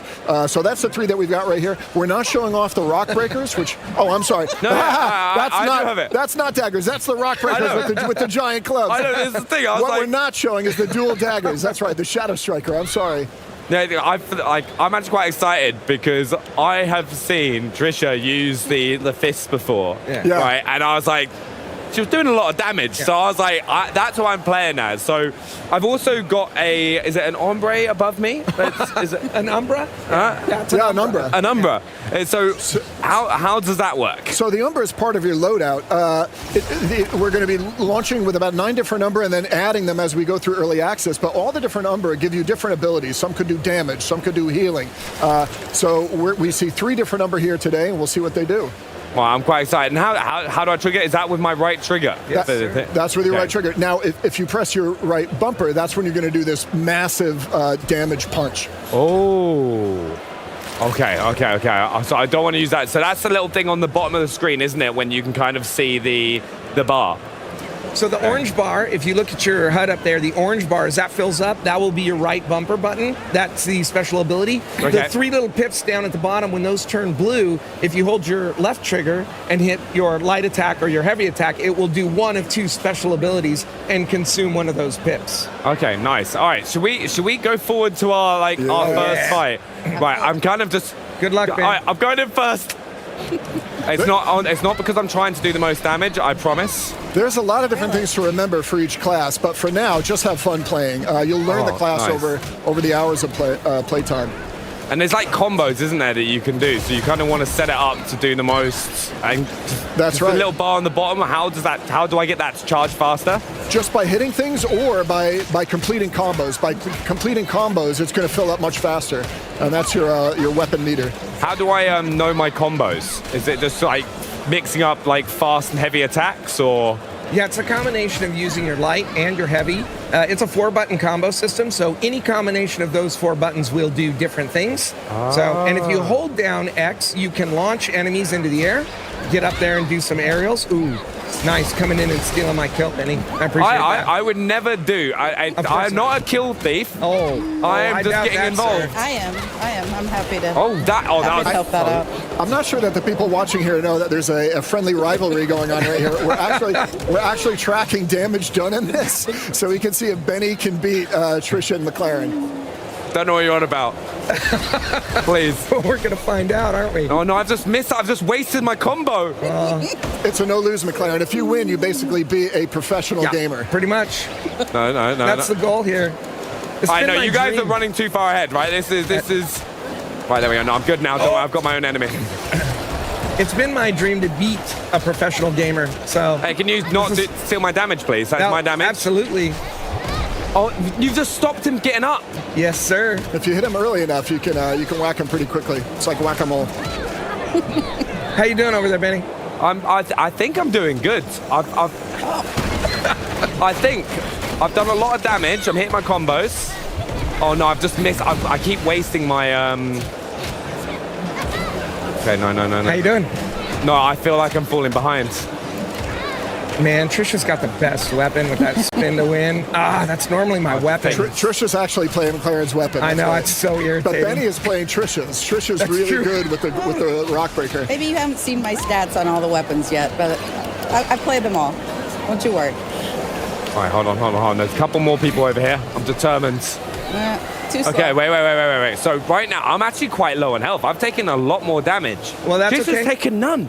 I've got you here. If you come up a bit, there's a healing shrine. Oh, yes. And that'll just get everybody refreshed. Because get ready. So hold on one second. Hold on. Let's wait a second. But if you did die.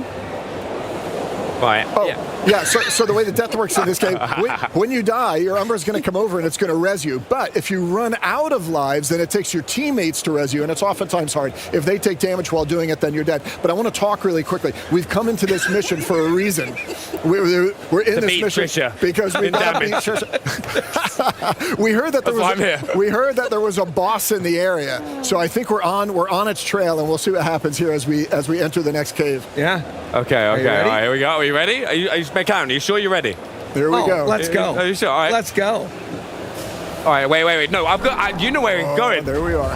Oh no. All right, there we go. No, there we go. It's the Pango Jira. Now, if you notice, there's a break bar at the bottom of the screen, right under the health bar of the boss. McLaren, tell us a little bit about that. So it's a quintessential break bar. The minute you break it, it will stun the boss and allow you to go into a punish phase. And so, oh, geez, man, it's always those rocks, always in the face. Pay attention. I know.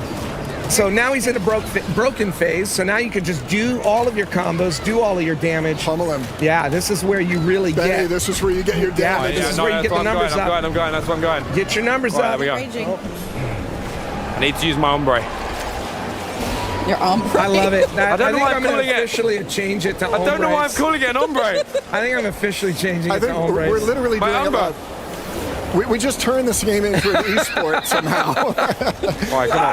I got no back. Wait, are you dead? No, not even close. It's a damage.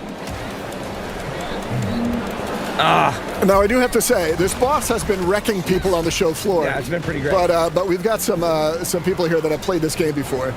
Yeah. That might be making it look a little easy. Oh my god, there's so many rocks getting thrown at my head. Right. Right, here we go. Right, I need to time this well. Boink.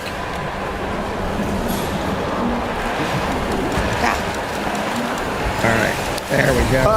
No, I've just wasted. No. This is the type of fight, as you would expect in any game like this, that if you beat a boss, you're going to get wicked good gear. You're going to get great weapon drops, aspect drops, which are gems or mods that you can slot into your equipment. But this is the type of fight that you want to go into and get beat, because this is where you get the good stuff. Yep. Oh, I've just done. By the way, I've just done so much for us there. Did you really? I've just taken out like 10 ads. Well, Benny's carrying the team. He's carrying the team. Yeah, he really is. Appreciate that. I've taken the boss down to quarter life. What I found though is I apparently only get 1 damage for every single one of these kills. So I'm just putting it out there that I'm being a team player. I see. Yeah. And it's not because I think I'm behind on the damage curve. Oh, gee, I rolled right into it too. Get good. I think I know better. Look at that. First death. Who does that belong to? Wow. I know how to play this game. I promise, folks. I'm working on it. All right, here we go. There it is. Unload. There we go. We got him. We got him. Go, go, go, go, go, go, go. On this phase. That's it. Oh, yeah. Let's go. All right. Now the moment of truth. I don't think we need to take a look at the damage. I think we do. I don't think you know what we're basing this off? Eliminations. Let me know, like in the chat, if we should base it off eliminations or not. F in chat for Benny. I don't want to look at my stats. Here we go. Here we go. I don't want to look. Damage dealt. Oh, I'm sorry. What's going on? 12,000. Let's go. That's okay, Benny. You can play again later. Can we like?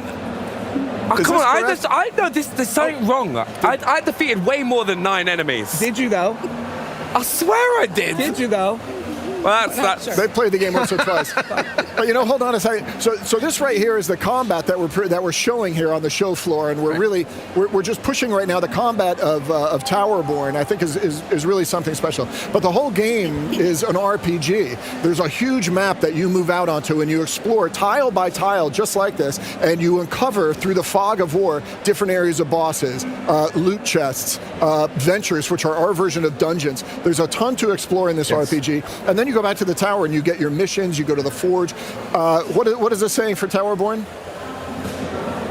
Yes, that's right. I totally blanked. Hold on a second. I was like, you're the one that told me. I was basking in my success, and I just wasn't listening to anything except that I beat Benny, a pro gamer. The saying of Towerborn is, by the way, I want to explore the world, and I want to be strong enough to do it. Next time, I'm going to get some practice in, and I will beat you. It's right there on the floor. Yeah, I'm not going to. I'll be there a week. That's what I'm going to be. We'll do it. You guys join in Zoom, play a game. We'll show it on the site. Yeah, we'll do it.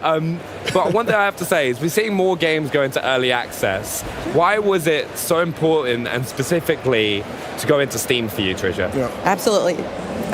Getting the game into players' hands is super important to us. We want to have that the discussion with the community, have them be a part of the game building. It's what Stoic has always done from our very first game. And so getting there, being able to have that and have the input and take it in.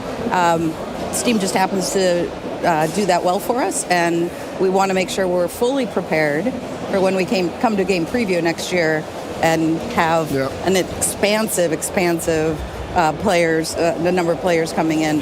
We're truly ready for them. We don't want to disappoint. Honestly, it's been some of the most fun I've had. I've really enjoyed playing it, and I can't wait to go and sit there and then beat you. It will happen. I'm excited for next time. Anytime, any place. I don't doubt it. But thanks so much for stopping by. But remember to wishlist right now at towerborn.com if you want to go and have a go yourself. Now, if that chat has you hyped for Towerborn, then you'll love what the team has in store. Check out a taste of a new dev diary coming soon. Towerborn is an action RPG online multiplayer game. We're going to support for many years. It's a living world. Steam Early Access is a great vehicle for us to get started. My greatest joy in this is going to be sitting here a year from now going, I had no idea that this would go in this direction.